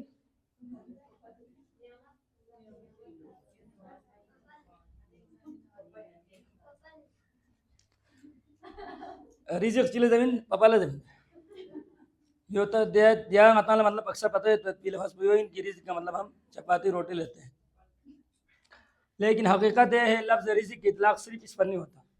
رزق چلے زمین مطلب تمام اسباب خیر لازم، جو بھی خیر کی چیزیں اللہ نے آپ کو عطا کی ہے اس کو کہتے ہیں رزق. رزق صرف کھانے کی روٹی کا نام نہیں ہے، رزق صرف چاول کا نام نہیں ہے، رزق صرف صبح کھانے والے پراٹھے کا نام نہیں ہے. یہ تو رزق کی ایک صورت ہے. جو اللہ نے آپ کو بلائی عطا کی ہے ان تمام بلائیوں کا نام کیا ہے؟ رزق ہے. اب یہاں پر قرآن دیکھ لیں، بڑی عجیب بات ہے. متقین کی تیسری صفت ہے کہ وہ جو کچھ ہم نے انہیں دیا اس میں سے وہ کیا کرتے ہیں؟ خرچ کرتے ہیں. تو بظاہر ایک غریب آدمی کی دماغ میں یہ سوال آ سکتا ہے، اے پروردگار تو نے مجھے کچھ دیا ہی نہیں تو میں کیا خرچ کروں؟ میرے جیب خالی ہے، میرے اکاؤنٹ خالی ہے، میرے پاس کچھ ہے ہی نہیں، لہٰذا میں خرچ نہیں کر سکتا. لیکن ان لوگوں کو لفظ رزق کا مطلب دماغ میں رکھنے سے بات حل ہو جاتی ہے. خرچ کرنا صرف رزق سے متعلق نہیں ہے بلکہ اللہ نے آپ کو طاقت دی ہے، طاقت کو اچھے کام میں خرچ کرے یہ بھی رزق ہے. اللہ نے آپ کو علم دیا ہے، علم کو اچھے کاموں میں خرچ کرے یہ بھی ایک رزق کے خرچ کی معنوں میں شامل ہے. اللہ نے آپ کو دوسروں کو سمجھانے کی صلاحیت دی ہے، آپ لوگوں کو رہنمائی کرے اچھے کاموں، یہ بھی آپ کی طرف سے اللہ کے راہ میں خرچ کی صورت ہوگی. آپ کو اللہ تعالیٰ نے کئی قسم کی صلاحیتوں سے نوازا ہے. مثال کے طور پر راستے سے کوئی تکلیفدہ چیز ہٹانا کس کی بس کی بات نہیں ہے. ابھی جاتے جاتے راستے میں کہیں کوئی کانٹا پڑا ہو، کوئی پتھر گرا ہو، آپ اس کو اٹھا کے راستے پہ کسی کنارے پہ رکھ سکتی ہے. یہ راستے پر گندگی یا راستے کے اندر پڑے ہوئے کسی کوڑا کرکٹ کو اٹھا کر سائڈ پہ رکھنے کے نام بھی کیا ہے؟ یہ اللہ کے راستے میں خرچ کرنے کی ایک صورت ہے۔ لہٰذا رزق صرف چپاتی روٹی کا نام نہیں ہے، بلکہ جو کچھ اللہ نے آپ کو خیر کی چیزیں عطا کی ہے ان چیزوں میں سے اپنے اپنے عطا کردہ چیزوں میں خرچ کرنے کا نام ہے رزق۔ تو وَمِمَّا رَزَقْنَاهُمْ يُنْفِقُونَ، ہم نے جو ان کو صلاحیتیں دی ہے، جو ہم نے ان کو رزق عطا کیا ہے، جو خیر کی چیزیں ہم نے ہمارے بندوں کو دی ہے، ان بندوں میں سے وہ ان کو کیا کرتے ہیں؟ خرچ کرتے ہیں۔ دیکھیے انکر جی ہوتے ہیں، دیکھیے یہاں بڑا عجیب جملہ جو ہوتا ہے اور بس ٹھیک ہے، قرآن اسی طرح نہیں ہوتا وَمِمَّا رَزَقْنَاهُمْ، جو ہم نے انہیں دیا وہ اس میں سے کیا کرتے ہیں؟ خرچ کرتے ہیں۔ جی کا نغتی چھوڑو نفسیاتی مسئلہ کھل بیس قرآن سے اللہ کے راستے میں جب خرچ کرتے ہیں نا تو انگلا سمیت کی مثال کے طور پر میں نے کسی مسجد کو 10,000 روپے دیا تو میں سمجھتا ہوں کہ میں نے دیا، جو سمجھتے میں آپ نے جا کے کسی مسجد میں کارپیٹ بچھائی تو یہاں نہ سمیت کہ انگا سے فلان مسجد میں کارپیٹ تھی بتا آپ نے کہیں پر کوئی گرمی کی وجہ سے پنکھے وغیرہ لگا دیا کسی فلاحی ادارے میں کسی جگہ پر اچھی جگہ پر تو یہاں لا سمیت کی پنکھوں کا سیتا ہے، یا آپ نے کہیں کسی کو قرآن پڑھایا جو کوئی شاگرد نہیں ہوں گا تو یہاں کی کھولو قرآن نہ سیکھ سکتے، قرآن نہیں بلکہ انگا سے ملتی۔ آپ جو کچھ خرچ کرتے آپ کا نہیں، یہ کس کا ہے؟ اللہ کا ہے۔ جو کہ مطالعہ پتوار کو سپن کی یہاں خرچ و خدای کے احسان میں ان بات کہ آپ اللہ کے کیا ہے؟ وکیل ہے، خدائی وکیل ان میں حیثیت کہ یہاں خرچ بین اتنی، لہٰذا اگر کسی غلام آقا کی طرف سے کچھ خرچ کرے تو اس پر غلام کا کوئی احسان آقا پر نہیں ہوتا۔ آقا پر شکل ملتی میں کیا بھی فلان نہ چوزر، اب غلام وہاں پر احسان جتائے تو کیا کہیں گے آپ؟ غلامی ترقل ہم نہ چاہوں، مالک کا پیسہ لے کر مالک کی طرف سے دوسرے آدمی کو دینے پر غلام خود کو بڑا سمجھے تو یہ غلام کی حماقت ہے۔ اسی طریقے سے اللہ نے علم دیا، اللہ نے مال دیا، اللہ نے دولت دیا، اللہ نے صحت دیا، اللہ نے طاقت دی، اس طاقت پر، اس علم پر، اس مال پر، اس دولت پر، اس علم پر کسی کے ساتھ بھلائی کرنے سے آپ کبھی بھی اس بدگمانی میں مبتلا نہ ہو کہ آپ نے کیا ہے، بلکہ اللہ نے آپ سے کروایا ہے، اس پر اللہ کا شکر ادا کرو۔ اور متقین کی 5ویں صفت والذین یؤمنون بما انزل الیک، وہ ایمان رکھتے ہیں اس چیز پر جو آپ کی طرف کیا کیا ہے؟ اتارا گیا ہے، مطلب کیا ہے؟ قرآن۔ وہ قرآن پر ایمان رکھتے ہیں۔ اب یہ رزق کا صحیح مفہوم بیان ہو چکا۔ اچھا جی، جو کچھ آپ کے اوپر اللہ نے نازل کیا اس پر وہ ایمان رکھتے ہیں۔ وما انزل من قبلک، اور جو آپ سے پہلے چیزیں اللہ نے نازل کی، 5ویں صفت متقین کی، اس پر بھی وہ ایمان رکھتے ہیں۔ آپ سے پہلے کا مطلب کیا ہے؟ تورات، انجیل، زبور، تمام آسمانی کتاب، اس پر صرف ایمان رکھنا ہے، اس پر عمل نہیں کرنا ہے۔ آج اگر مثال کے طور پر آپ کے ہاتھ کوئی تورات کا نسخہ آ جائے تو آپ اس پر عمل نہیں کر سکتے۔ ٹھیک ہے، حدیث کی ہمارا رسول لو کان موسیٰ حیا، اگر موسیٰ تو سنگی زمانے زندہ سکنا رہے موسیٰ سنگی اتباع ہو۔ اللہ کے نبی نے کیا کہا؟ ہمارے دور میں اگر موسیٰ علیہ السلام زندہ سکنا موسیٰ خری شریعت پا موسیٰ کو بھی اس بات کی ضرورت تھی کہ موسیٰ میرے شریعت پہ کیا کرے؟ چلے۔ لہٰذا درین کسی بندے کو جو تورات انجیل پر عمل پیرا ہو وہ قرآن کی روح سے مومن نہیں کہلا سکتے، کیوں؟ اس لیے اس کا ایمان قرآن پر۔ لہٰذا سابقہ کتابوں پر صرف ایمان ہے، قرآن پر ایمان کے ساتھ ساتھ عمل بھی ہوگا۔ قرآن پر ایمان کے ساتھ عمل، سابقہ کتابوں میں صرف ایمان، عمل ان کتابوں پر نہیں ہوگی۔ دیکھیے تنگ عمل موضوع نہیں ہوتے، قیامت نہ قریب، جب قیامت آخری مرحلے دنیا تباہی کنارے کی کنارے وہاں پر آسمان سے حضرت عیسیٰ علیہ السلام نازل ہوں گے۔ یہ یقین ہے جو قرآن عقیدہ حضرت سورہ آل عمران کی تفسیر موجود ہے۔ عیسیٰ علیہ السلام آسمان زندہ دھان عیسیٰ گل ہمیں 33 سال کی عمر میں اللہ نے عیسیٰ کو آسمان پہ اٹھا لیا ہے۔ عیسیٰ علیہ السلام چوتھے آسمان پر ابھی بھی زندہ ہے۔ قیامت کے قریب جب دجال کا ظہور ہوگا، امام مہدی کے ساتھ مل کر یہ عیسیٰ دجال سے لڑے گا اور دجال کو قتل کریں گے۔ تو یہ امام مہدی علیہ السلام کے ساتھ حضرت عیسیٰ علیہ السلام کا جب آسمان سے نزول ہوگا تو عیسیٰ کہاں صاحب شریعتی نمائیں، ایسا خواہاں شریعت نبی چکندہ ایسا خواہاں خدا سے شعبہ چکانے کے انجیل خواہاں شہستے بس، لیکن جب ایسا قیامت نہ قریب دنیا کا نازل وانا ایسا خری شریعت کا عمل بے مومن ایسا آئے گا یا قرآن پر عمل کرنے کے لیے، ایسا کی شریعت انجیل نہیں چلے گی۔ قرب قیامت حضرت امام مہدی کے ساتھ جب حضرت عیسیٰ نازل ہوگا تو حضرت عیسیٰ علیہ السلام کس پر عمل کرے گا؟ قرآن پر۔ بلکہ جو سادہ الفاظ دیتا ہوں سمجھ لو، قیامت کے قریب جب عیسیٰ نازل ہوگا تو عیسیٰ امت محمدی کی حیثیت سے آئے گا، نبی کی حیثیت سے نہیں آئے گا۔ اس کی نبوت تو امت محمدی سے پہلے کے لیے ہے، امت محمدی کے لیے عیسیٰ کی حیثیت امتی کی ہوگی۔ لہٰذا یو بھری حضرت عیسیٰ امام مہدی کی اتفاق بدر امام مہدی کی پیچھے حضرت عیسیٰ نماز پڑھیں گے۔ تو وما انزل من قبلک، اور جو کتابیں آپ سے پہلے نازل کی گئی ہے اس پر بھی وہ کیا رکھتے ہیں؟ ایمان رکھتے ہیں۔ وبالآخرۃ ہم یوقنون، اور وہ آخرت پر۔ یہاں پر ایک بات شاید نوٹ بس میں ہونا ہے، جل نظر یؤمنون بالغیب، وہ غیب پر ایمان رکھتے ہیں۔ قیامت کی سمنا یؤمنون بالآخرۃ جنت، بلکہ وبالآخرۃ ہم یوقنون جیسا قیامت کے لیے یقین کا لفظ استعمال ہوا ہے، غیب کے لیے ایمان کا لفظ استعمال ہوا ہے۔ آپ اس سے اندازہ لگا لیں یقین ایمان سے بلند ترین کیفیت کا نام ہے۔ ایمان پسند گیان لڑگلے وانا گن کھوچ قسم میں مدو کی تان مثال چھ منت گن مکو چتالا چمت من وسے تان چھونی برک چھ تو سے یہاں چھ جس میں جب نہیں دماغ میں تصور چکو سمو جس دعا نکلتی ہے، میں مطلب شولوں نے دماغ میں سے نان میں تان اب کسی نے جا کر وہ آگ دیکھ لی آنکھوں سے تو دی میں بارن کو کھن پنا میں بارن تھوکن فرق دنمت میں ایک آدمی نے صرف آگ کے بارے میں سنا ہے، ایک آدمی نے صرف آگ کے بارے میں دیکھا ہے، تو دی پہلا بھی والا علم الیقین، یہ بات والے کو علم الیقین، پہلے نے صرف علم حاصل کیا، دوسرے نے علم اس کی دیکھا بھی ہے۔ اس سے بھی ایک بلند ترین درجہ ہے کسی نے آگ کے اندر انگولی ڈال دی، انگولی جلا دی تو اس کو آگ کا کیا ہوا؟ تجربہ ہوا نہیں ہوا؟ تو جو آخری درجہ جہاں پر جا کر آگ کی خاصیت کا بھی پتہ چل جاتا ہے۔ تو ایمان یہ دوسرے درجے، پہلے درجے کا نام ہے، اور یقین تیسرے درجے کا نام ہے۔ اس درجے پر جا کر انسان کو کسی چیز کی صحیح حقیقت کا پتہ چل جاتا ہے۔ تو جو میں یہاں مثال بتا دماغی چوفن وبالآخرۃ ہم یوقنون، و متقین قیامت اور آخرت کے دن پر کیا رکھتے ہیں؟ یقین رکھتے ہیں۔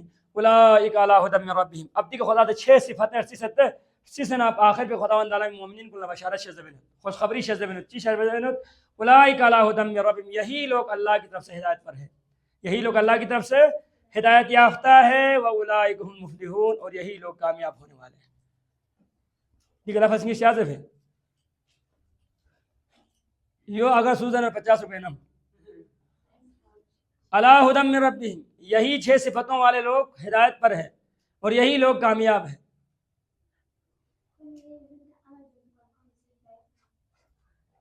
یہ ایک عمل بندو پنے دیکھو ملا ہدایت سوچ، لیکن صحیح جواب جی دہانا اگر سولو من نظر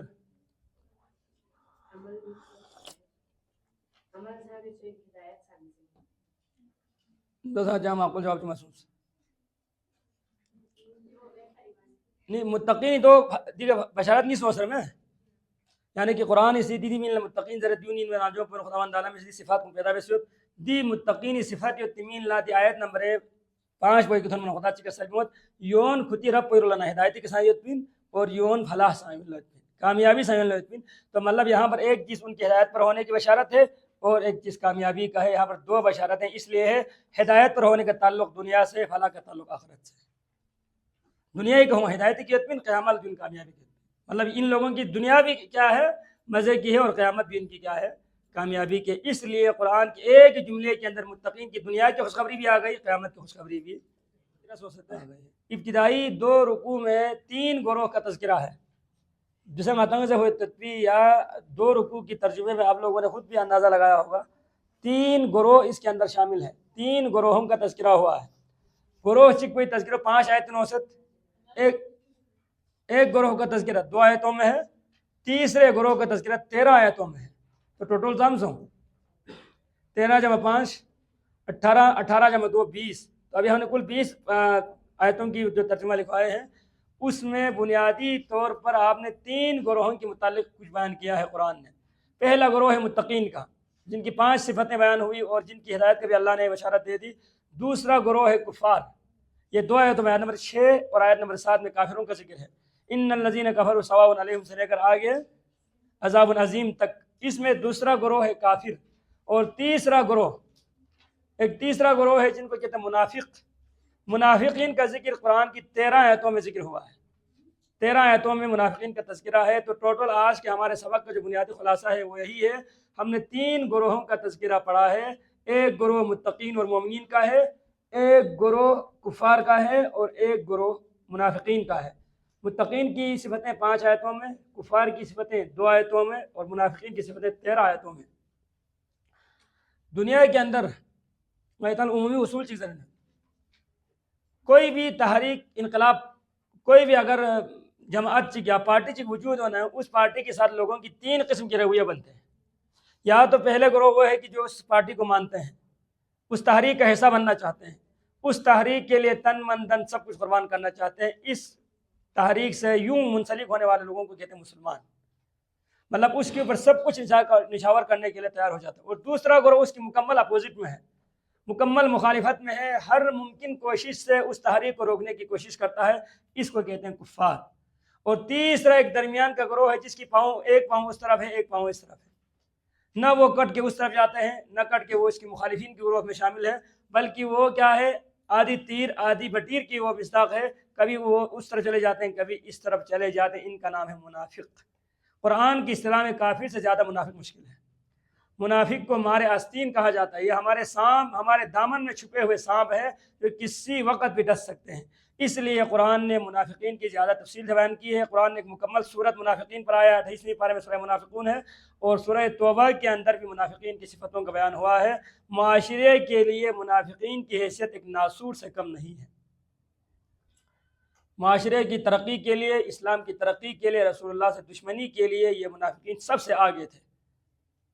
یہاں خود زرد ہے، مثال کے طور پر یہاں تحریک کی بانی ہے، آپ نے ایک جماعت قائم کی، یہاں گروہ چی مالکین، تو گروہ مالک بن گروپ جکت کی یہاں مکمل ساتھ مل کھنے ہر قربانی دینے کے لیے تیار ہے، اور ایک گروہ ہے جو ہر وقت آپ کی مخالفت میں ہے، تو آپ کو یہ ہر وقت مخالفت کرنے والوں میں اتنا خطرہ نہیں ہے جتنا وہ تیسرا گروہ سے ہے جو آپ کے اندر گھس کر آپ کو نقصان دینا چاہتا ہے۔ کھل کے مخالفت پیش نہ رہے، آپ اپنے بچاؤ کے کوئی راستہ اپنا سکتے ہیں، لیکن جو آدمی ہمارے ہی دامن میں گھس گیا ہو، جو ہمارے رنگ میں ہم رنگ ہو چکا ہو، جو ہمارے نعروں میں ہم نعرہ ہے لیکن ہم اس کو پہچان نہیں سکتے، اس لیے قرآن نے جتنا ڈیٹیل انداز میں منافقین کی صفتیں بیان کی ہے اتنا زیادہ مومنین اور متقین جو کفار کی نہیں ہے۔ اب یہ دوسری جو دو آیتیں ہیں یہ کافروں کے حوالے سے ہیں۔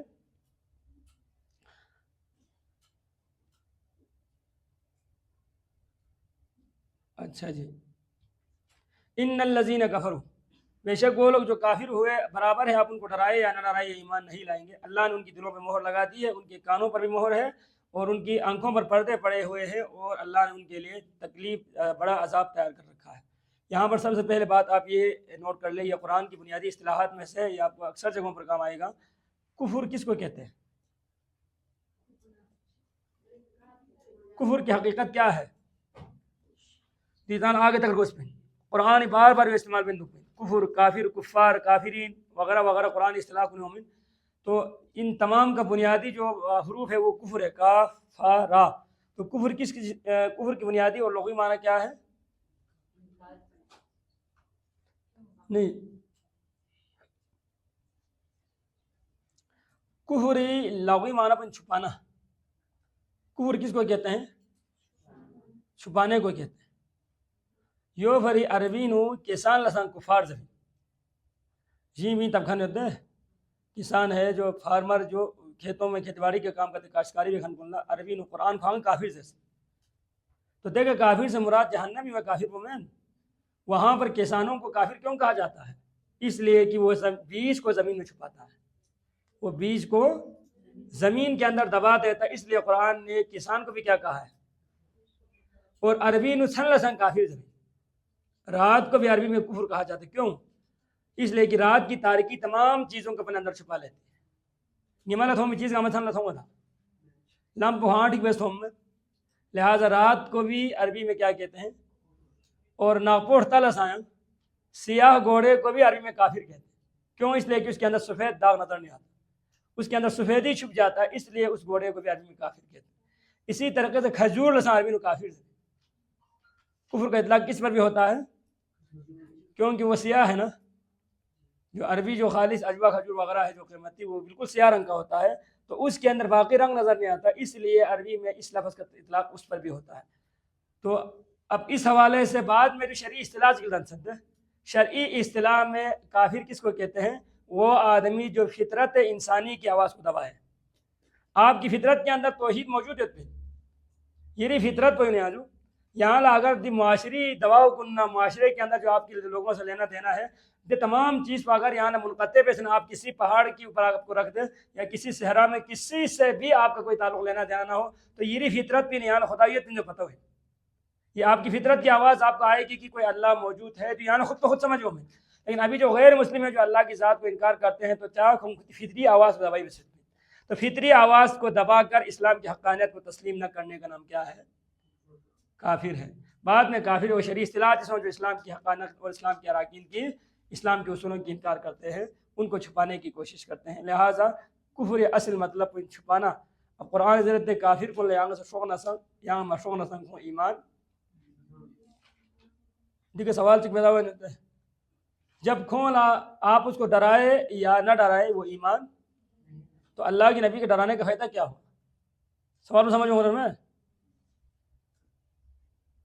ازادار کو اللہ سوال سمجھ محمد ازاداران امام حسین اللہ سوال سمجھ محمد قرآن کہتا ہے کافروں کو ڈرائے یا نہ ڈرائے وہ ایمان قبول تو یہاں پہ سوال ہوتا ہے جب اللہ خود کہہ رہا ہے کہ ان کو ڈرانے نہ ڈرانے سے وہ ایمان نہیں لائیں گے تو اللہ کی نبی کو ڈرانے کا فائدہ کیا ہوا؟ ہاں اتنا مثال تو سے بچی کم جامع اب منگا ہے سجے تو فائدہ چیو تسلیم بیان ہے اتنا سے کرو ان جانا یا چلو میں وہ جو بھی کرے لیکن اب اتنا ٹس سے مس قامت میں آپ کو نصیحتوں پہ نصیحتیں کرتے چلے جا رہا ہوں تو آخر میرے نصیحت کرنے کا فائدہ کیا رہا؟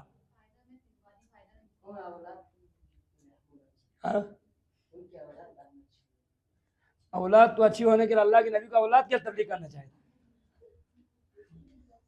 اولاد تو آتا ہوں اولاد سے بھی اسلام ہو ہاں یہ تو نہیں ہو سکتا اتک وہاں لے احمد نہ اولاد لے احمد اتک وہاں لے احمد پر اولاد لے احمد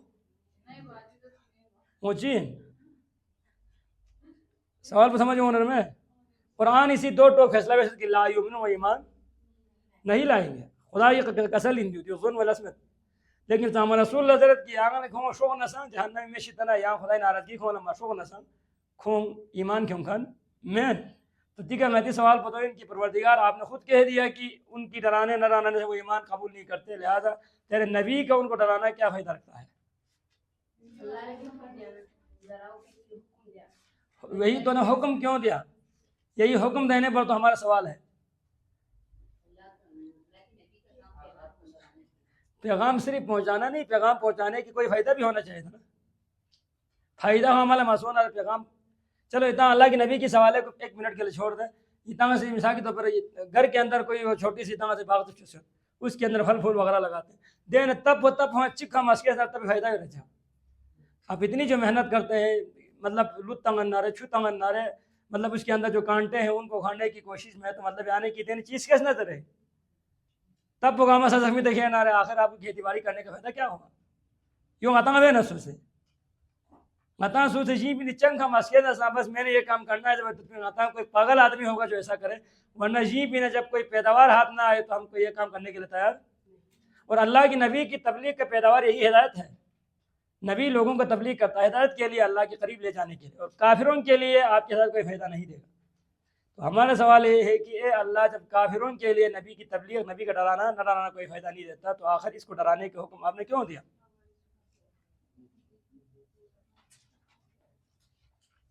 یہاں پر دو چیزیں ہیں ایک ہے ہدایت ملنا یا نہ ملنا یہ اللہ کا کام ہے کسی بھی آدمی کو ہدایت دینے کی بنیادی ذمہ داری کس کے ہاتھ میں ہے؟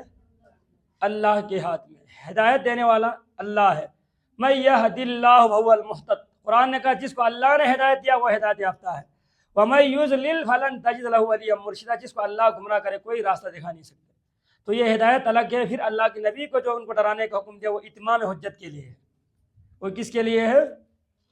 اتمام حجت سمجھوں گا قیامت کے دن اگر اللہ کے نبی ان کو نہ ڈرانا تو کافر تو کہہ سکتے تھے نا پروردگار مجھے ڈرانے والا کوئی نہیں آیا مجھے کیا پتا تھا آپ کس چیز سے ناراض ہے کس چیز پہ آپ خوش ہو جاتے ہیں مجھے ایمان اور کفر کا کسی نے نہیں سمجھایا اب کافروں کو اللہ کے نبی نے سمجھایا سمجھانے کے بعد نہ ماننے کی وجہ سے قیامت اب یہ سوال اللہ سے نہیں ہوگا اللہ نے کہا میں نے تو سمجھا دیا اب سمجھانے کی بات نہ سمجھنا تمہاری ہی غلطی ہے لہٰذا اتمام حجت خاطر اللہ کے نبی کے حکم دیا جاتا ہے ایک اور اس کا دوسرا جواب یہ ہے کہ اگرچہ ماننا نہ ماننا ان کا عمل ہے لیکن نبی اکرم کو جو ڈرانے کا حکم دیا تو اس کا ثواب اللہ کے نبی کو ملے گا نبی ثواب سے محروم نہیں رہے گا خدا رسول کٹ ابو جہل کو اللہ کے نبی کو سمجھانے کی کوشش کی ابو جہل نہ مانا یہ اس کی غلطی ہے لیکن نبی نے پہنچایا تو نبی نے جو پہنچانے میں تکلیف اٹھائی اس کا ثواب اللہ کے نبی کو ملے گا ختم اللہ علی قلوبہم اللہ نے ان کی دلوں پہ کیا کر دی ہے مہر لگا دی ہے والا سمعہم اللہ نے ان کی کانوں میں مہر والا ابصارہم ان کی آنکھوں پہ غشاوت پردے ہیں ولہم عذاب عظیم اور ان کے لیے بڑا عذاب تیار کر رکھا ہے اب یہاں پر ایک بات پھر نوٹ کر لینا اللہ نے دل اور کانوں پر مہر کی بات کی ہے اور آنکھوں کی پر پردے کی بات کی ایسا کیوں ہوا ہے قرآن ایک ایک چیز اور میں کافی لمبا ٹائم بہت بھارت وہ اس لیے کہ انسان کی دلوں پر اللہ نے مہر لگا دی، کفار کی دلوں پر، اور ان کی کانوں پر مہر اس لیے لگا دیا کیونکہ کان کے اندر آواز ہر طرف سے آتی ہے. عمر میں ٹان نہ سنس کا تمت خن نہ سامت جبل نہ آواز ہوت آگے نہ آواز ہونے. اور انسان کے دل میں، دل خیالات کا مرکز ہے، تو دل میں خیالات آنے کے لیے کوئی مخصوص ڈائریکشن متعین مت کہ اس طرف سے خیال آئے اس طرف سے نہ آئے. آپ کے دل میں خیالات دائیں بائیں آگے پیچھے ہر طرف سے ہوں، لہٰذا جب اس کے اوپر مہر لگا دی نا تو نہ سننے کی جو چاروں اطراف ہے وہ بھی بند ہو گئے، اور سمجھنے اور خیالات کی تمام اطراف بھی خود کیا ہو گئے، بند ہو گئے. لیکن دیکھنا آپ صرف ایک طرف دیکھ سکتے ہیں. جیسے اتنا لگا تھا انہیں اتنا تھا انہیں لیکن یہ پیچھے پتہ میں اتنا لیتی ہے پیچھے انہیں اتنا پتہ تھا. تو آنکھوں پر پردہ ڈالنے کا مطلب یہاں یہ تھی کہ دوسرا آپ کا نیتا لگا تھا مسد بھی. تو دیکھنے کے صرف ایک سمت ہے، انسان آگے کی طرف دیکھ سکتا ہے، چہرہ موڑ دے دائیں طرف دیکھ سکتا ہے، چہرہ موڑے بائیں طرف آپ دیکھ سکتا ہے، لیکن باقی جو سننے اور سمجھنے کے لیے کوئی سمت متعین نہیں ہے. اس لیے اللہ نے کانوں اور دل کے اوپر مہر لگانے کی بات کی اور آنکھوں کے اوپر پردہ لگانے کی بات کی. یہی تو چلو یہی بات میں آپ لوگوں کو بتانا چاہتا تھا. وہی نہ تو یا کر دو محل زمین پر. اب قرآن نے کہا نا کہ اللہ تعالیٰ نے ان کی دلوں پہ کیا کر دی ہے، مہر لگا دی ہے، اور ان کی آنکھوں پر پردے ہیں. تو کسی کی آنکھوں پہ پردے ہے، کسی کے دل پہ مہر ہے، اور وہ بندہ نہ سمجھے نہ سنے نہ دیکھے، تو اس کی غلطی کیا ہوگی؟ کیا اللہ ان کو ہدایت دینا نہیں چاہتے، یا اللہ کی ارادہ ان کو ہدایت دینے کا نہیں ہے؟ تو حقیقت ہوتی تام سوال کو یوں کہ یہاں پر اللہ تعالیٰ نے اپنی طرف سے حکم ان کے اوپر دلوں پر مہر نہیں لگا دی، ان کی غلط کرتوت کی وجہ سے مہر لگ گیا ہے. مہر لگنے کا سبب کیا ہے؟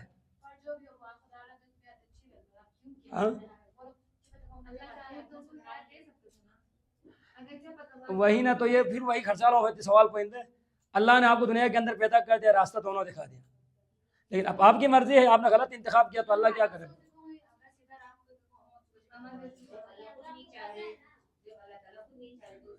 اللہ نہیں چاہ رہا ہے، نہیں یہ نہ چاہنے کی بات اس آیت میں نہیں ہے، یہ اسی سوال پہ کڑا ہے.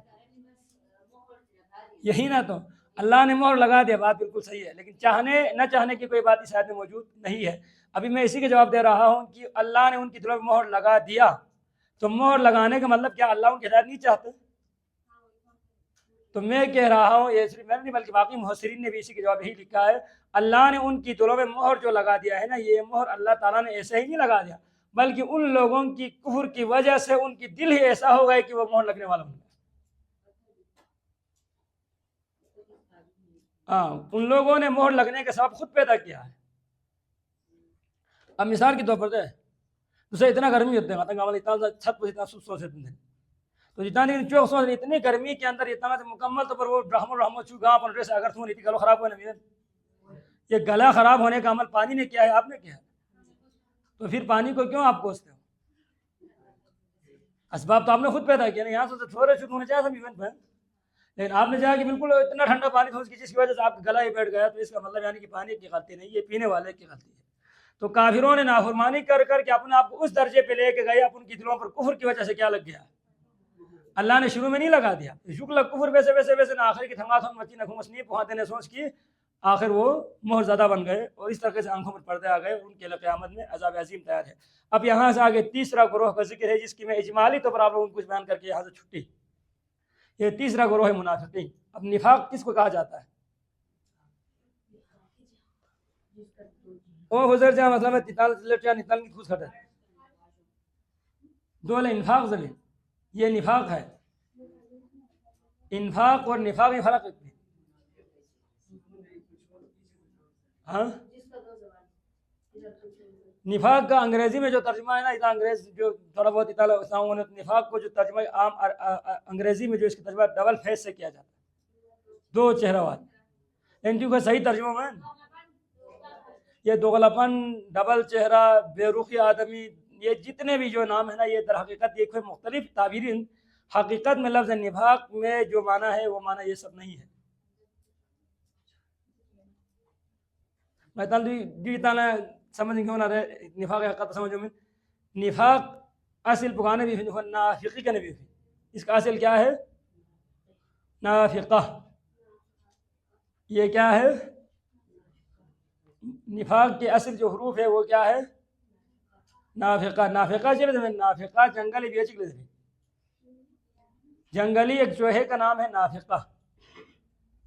کو غتیہ مطلب بیانم کو ویو پتشن جو سار مارے باقی بلی سے تھوڑا اس کی جسامت کم. اس طرح کی ایک جنگلی جانور کا نام ہے نافقہ.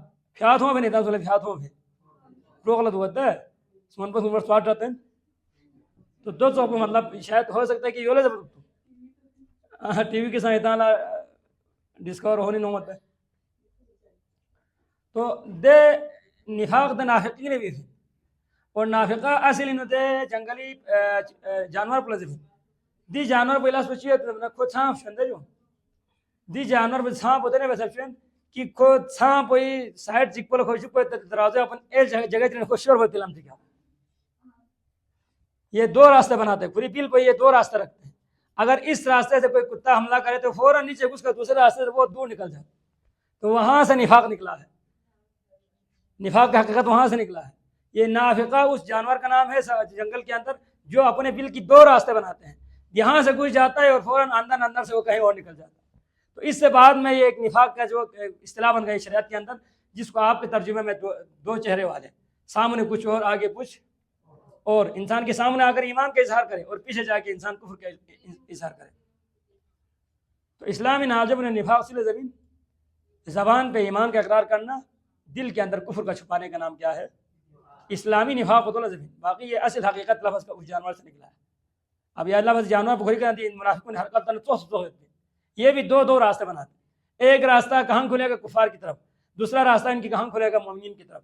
مومنین کو نہ فائدہ سپنا یہ لب گا مومنین جنوں میں جیسے کہ قالوا آمنا خطان یہ ہوئے اگر مومن کو نہ خطرہ سونا رکھتی کفار دوست میں ہمت نہ چیز انما نحن مستهزئون اكون مذاب ہے خطان یہ ہوئے مطلب یعنی ہر جگہ کے زندہ بات ہے نہ غتی پاتی کر گیا پھر اللہ قار چھوڑ دے گیا پھر اللہ یہ بلتی مثال ہے مندے باتی پولو گیرونی تے تو پن نہ کو یا اے پارٹی میں پن نہ بی پارٹی چھلنا تکھن دی بات گیر اور پڑ گیا نہ ہون رہا ہے دو مندے قسم مندے دو لازم گر گیا پھر اللہ قار چھوڑ دے. منافق کن سمجھ ہوتی چان کوئی سوچ کی مائنڈ میں بھی یہ فائدہ دیر اللہ سونا مسلمان کو نہ کنے کنا رسول زندہ باد بھی اگر ایر اللہ فائدہ سونا جا کے وہاں پر ابو جہل زندہ باد. تو نفاق قرآن کے اندر شدید بیماری ہے اور دلوں کے اندر اللہ نے ان کی بیماری بڑھا دی. دل کی بیماری سے مراد چین ہارٹ کا کوئی مسئلہ ہی نہ ان کی دلوں میں کیا ہے بیماری ہے وہی بیماری نفاق کی بیماری ہے شک کی بیماری ہے کفر کی بیماری ہے عدم یقین کی بیماری ہے. اللہ تعالیٰ ان کی کرتوتوں کی وجہ سے ان کی بیماری کو مزید کیا کر دیتا ہے بڑھا دیتا ہے. یہاں تک کہ اللہ تعالیٰ نے ان کو عذاب علیم تیار کر رکھا ہے اس وجہ سے کہ وہ کیا کرتے ہیں جھوٹ بولتے ہیں. منافقین صفت کی چیخ سے ہو بتاؤ سنتا مرے میں ہاؤ موقع مناسب اللہ سے فائدہ گار سون آ رہے سون کہتے ہیں کہ آماز تنگت ہے اے اتنا سکول کو اتنا ہوتی درخواست فیت کا مسون بیماری میں نہ بیماری فلان فستان مشیس نہ شیست در مشیس نہ رہے شیست در سکول چی انہوں اپچ کون ہوتا ہے تو ویسے تو لطیفائن وہ سنا ٹیچر بول رہے سکتے ہیں آئی پھو کے موفد ہے ٹیچر سے پھو سے چوک یا شیس اندر درخواست کیوں اب وہاں دے چھٹی موسط اور اے درخواست پچی موسیت اپوشیس نہ انہوں یہاں مطلب آتا تم دی افضونی بیماری تم آتی حد سے زیادہ افضون لہاں گناہ سامت تیار خامد آتی تربیت غلط اثر اندو اتاؤں اسے افضون کوئی بری چیز اندے بتا اولاد دماغ میں بٹھائی ہوں بیان میں بلکہ جو کمال کی طور پر بٹھائی بتے یہ ایک اچھی چیز ہے جو بہادری ان کی خوبی اندے بتے اندازی بتے. ایک آدمی کے گھر میں ایک مہمان آ گیا تو نہ انہوں نے آتو لگن اس سے ملنا نہیں چاہتے تھے تو اس نے کیا کر اندر دروازہ بند کر دیا اور چھوٹے بچے کو بھیجا کیا سو زیر کی اتنا میں دے کیا سو سے کھولا نانو اتمت دے. اب وہ چھوٹا بچہ وہ بچے من کے سچے ضرورت ہے اب وہ تو جھوٹ بولنا کیا چاہ رہے ہیں کو پار بھر کے اس کو بیچنا تھا چیزوں پر آتا چلا آتا جیسے اتفانانو تو کبھی کبھار انسان کی ایسے پول کھل جاتا ہے سر چھپانے کی جگہ دنیا کے مسئلہ کامل حوصل کام بھی مفائند ہے تو لہٰذا جھوٹ بولنے کی عادت چھوڑ دے جہاں پر بھی سچ بول دے. الصدق کو ینجی والکذب. اللہ کے نبی نے کہا سچائی تجھے نجات دیتی ہے اور جھوٹ انسان کو مار دیتا ہے. تو جہاں پر بھی ہو آپ یہ قرآن کی آیت کی روح سے آج ایک تعلیم یہاں سے لے کے چلے جاؤ سبق زندگی میں کبھی جھوٹ نہیں بولو گے بس کبھی بھی جھوٹ نہیں بولوں گا، نہ بچوں کو جھوٹ بولنے دوں گا، نہ خود جھوٹ بولوں گا. جو بھی ہو، لاکھوں روپے کا نقصان و فائدہ ہو، مجھے نقصان سے کوئی لینا دینا نہیں، بلکہ مجھے سچائی سے غرض ہے، مجھے جھوٹ سے نفرت ہے. لہٰذا میں اس منافق کی صفتوں پر اپنانا نہیں چاہتے، ان کی ہم شکل ہونا نہیں چاہتا. لہٰذا میں جھوٹ نہیں بولوں گا. یا وعدہ بھی تیار ہوتا ہے کوشش. ہاں بالکل، وہ تو انشاءاللہ آپ کی کوشش سے اللہ تعالیٰ راستہ خود دیکھے گا. من جاہد فإنما یجاہد لنفسہ، جو اللہ کے راستے میں کوشش کرے گا اللہ تعالیٰ راستہ دکھائے گا. تو 3 محرم کے دن ہم میں سے کون ہے کہ جو جھوٹ چھوڑ دے اور سچ بولنے کو اپنی زندگی کی عادت بنا لے؟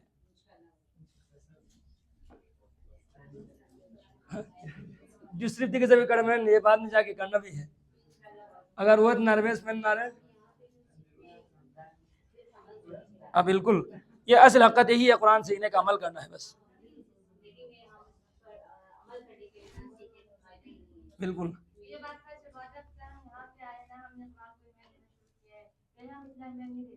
یہ تو اتنی سا مہربانی اور اللہ کا کرم ہے آپ کے اوپر، قرآن سمجھنے کے لیے آپ کے دل کے اندر ایک جذبہ پیدا ہوا.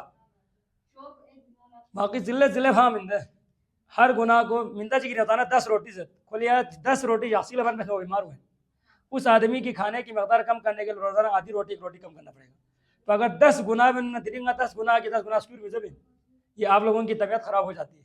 بلکہ آپ لوگ صرف آج ایک گناہ چھوڑ دیں کہ میں جھوٹ نہیں بولوں گا بس. کیا بیس پنہ مین بیس پنہ بیس پنہ ما بیس پنہ زدہ بیس پنہ ہے ویسے ہی تام رہنے. مطلب یعنی کہ زندگی میں جب بھی آپ سے کوئی سوال کرے فیاق بیس پنہ بیس پنہ بیس پنہ ما بیس پنہ بیس پنہ، جھوٹ بولنے کی کوئی ضرورت نہیں ہے. بس اللہ کو حاضر و ناظر رکھ کر خدا ہی کا مطلب ایمانیت پن یؤمنون بالغیب وغتا مالک ان، لہٰذا ہم جھوٹ نہیں بولیں. میں نے زندگی میں سچ بولنا ہے، یہ میرا اٹل فیصلہ ہے. جھوٹ سے مجھے نفرت ہے، ان منافقین کی صفت میں اپنانا نہیں چاہتا. لہٰذا اے اللہ مجھے سچوں میں کر دے اور اب سچ بولنا شروع کر دے. انشاءاللہ آپ کے اوپر خیر کے راستے خود بخود کھلتا چلا جائے گا. اللہم بارک علی محمد وعلی آل محمد کما بارکت علی ابراہیم وعلی آل ابراہیم انک حمید مجید. اللہم لا تدع لنا ذنبا الا غفرته یا اللہ، ولا عیبا الا سترته یا اللہ، ولا غما الا کشفته یا اللہ، ولا حما الا فرجته یا اللہ، ولا دینا الا قضیته یا اللہ، ولا مریضا الا شفیته یا اللہ، ولا اسرا الا یسرته یا اللہ، ولا حاجة من حوائج الدنیا والآخرة هي لك رضا ولنا صلاح الا قضیتها یا اللہ. اللهم ربنا آتنا في الدنيا حسنة وفي الآخرة حسنة وقنا عذاب النار واحشرنا مع المتقين والأبرار إلهي يا إلهنا بحرمة 5 التي ومحمد وعلي والفاطمة والحسن والحسين وسادسهم جبرائيل عليهم السلام أن تحفظنا من كل آفات الدنيا وعذاب الآخرة برحمتك يا أرحم الراحمين. برسبر كائنات صلوات اللهم صل على محمد وآل محمد. سبحان ربك رب العزة عما يصفون وسلام على المرسلين والحمد لله رب العالمين. اللهم صل على محمد وآل محمد.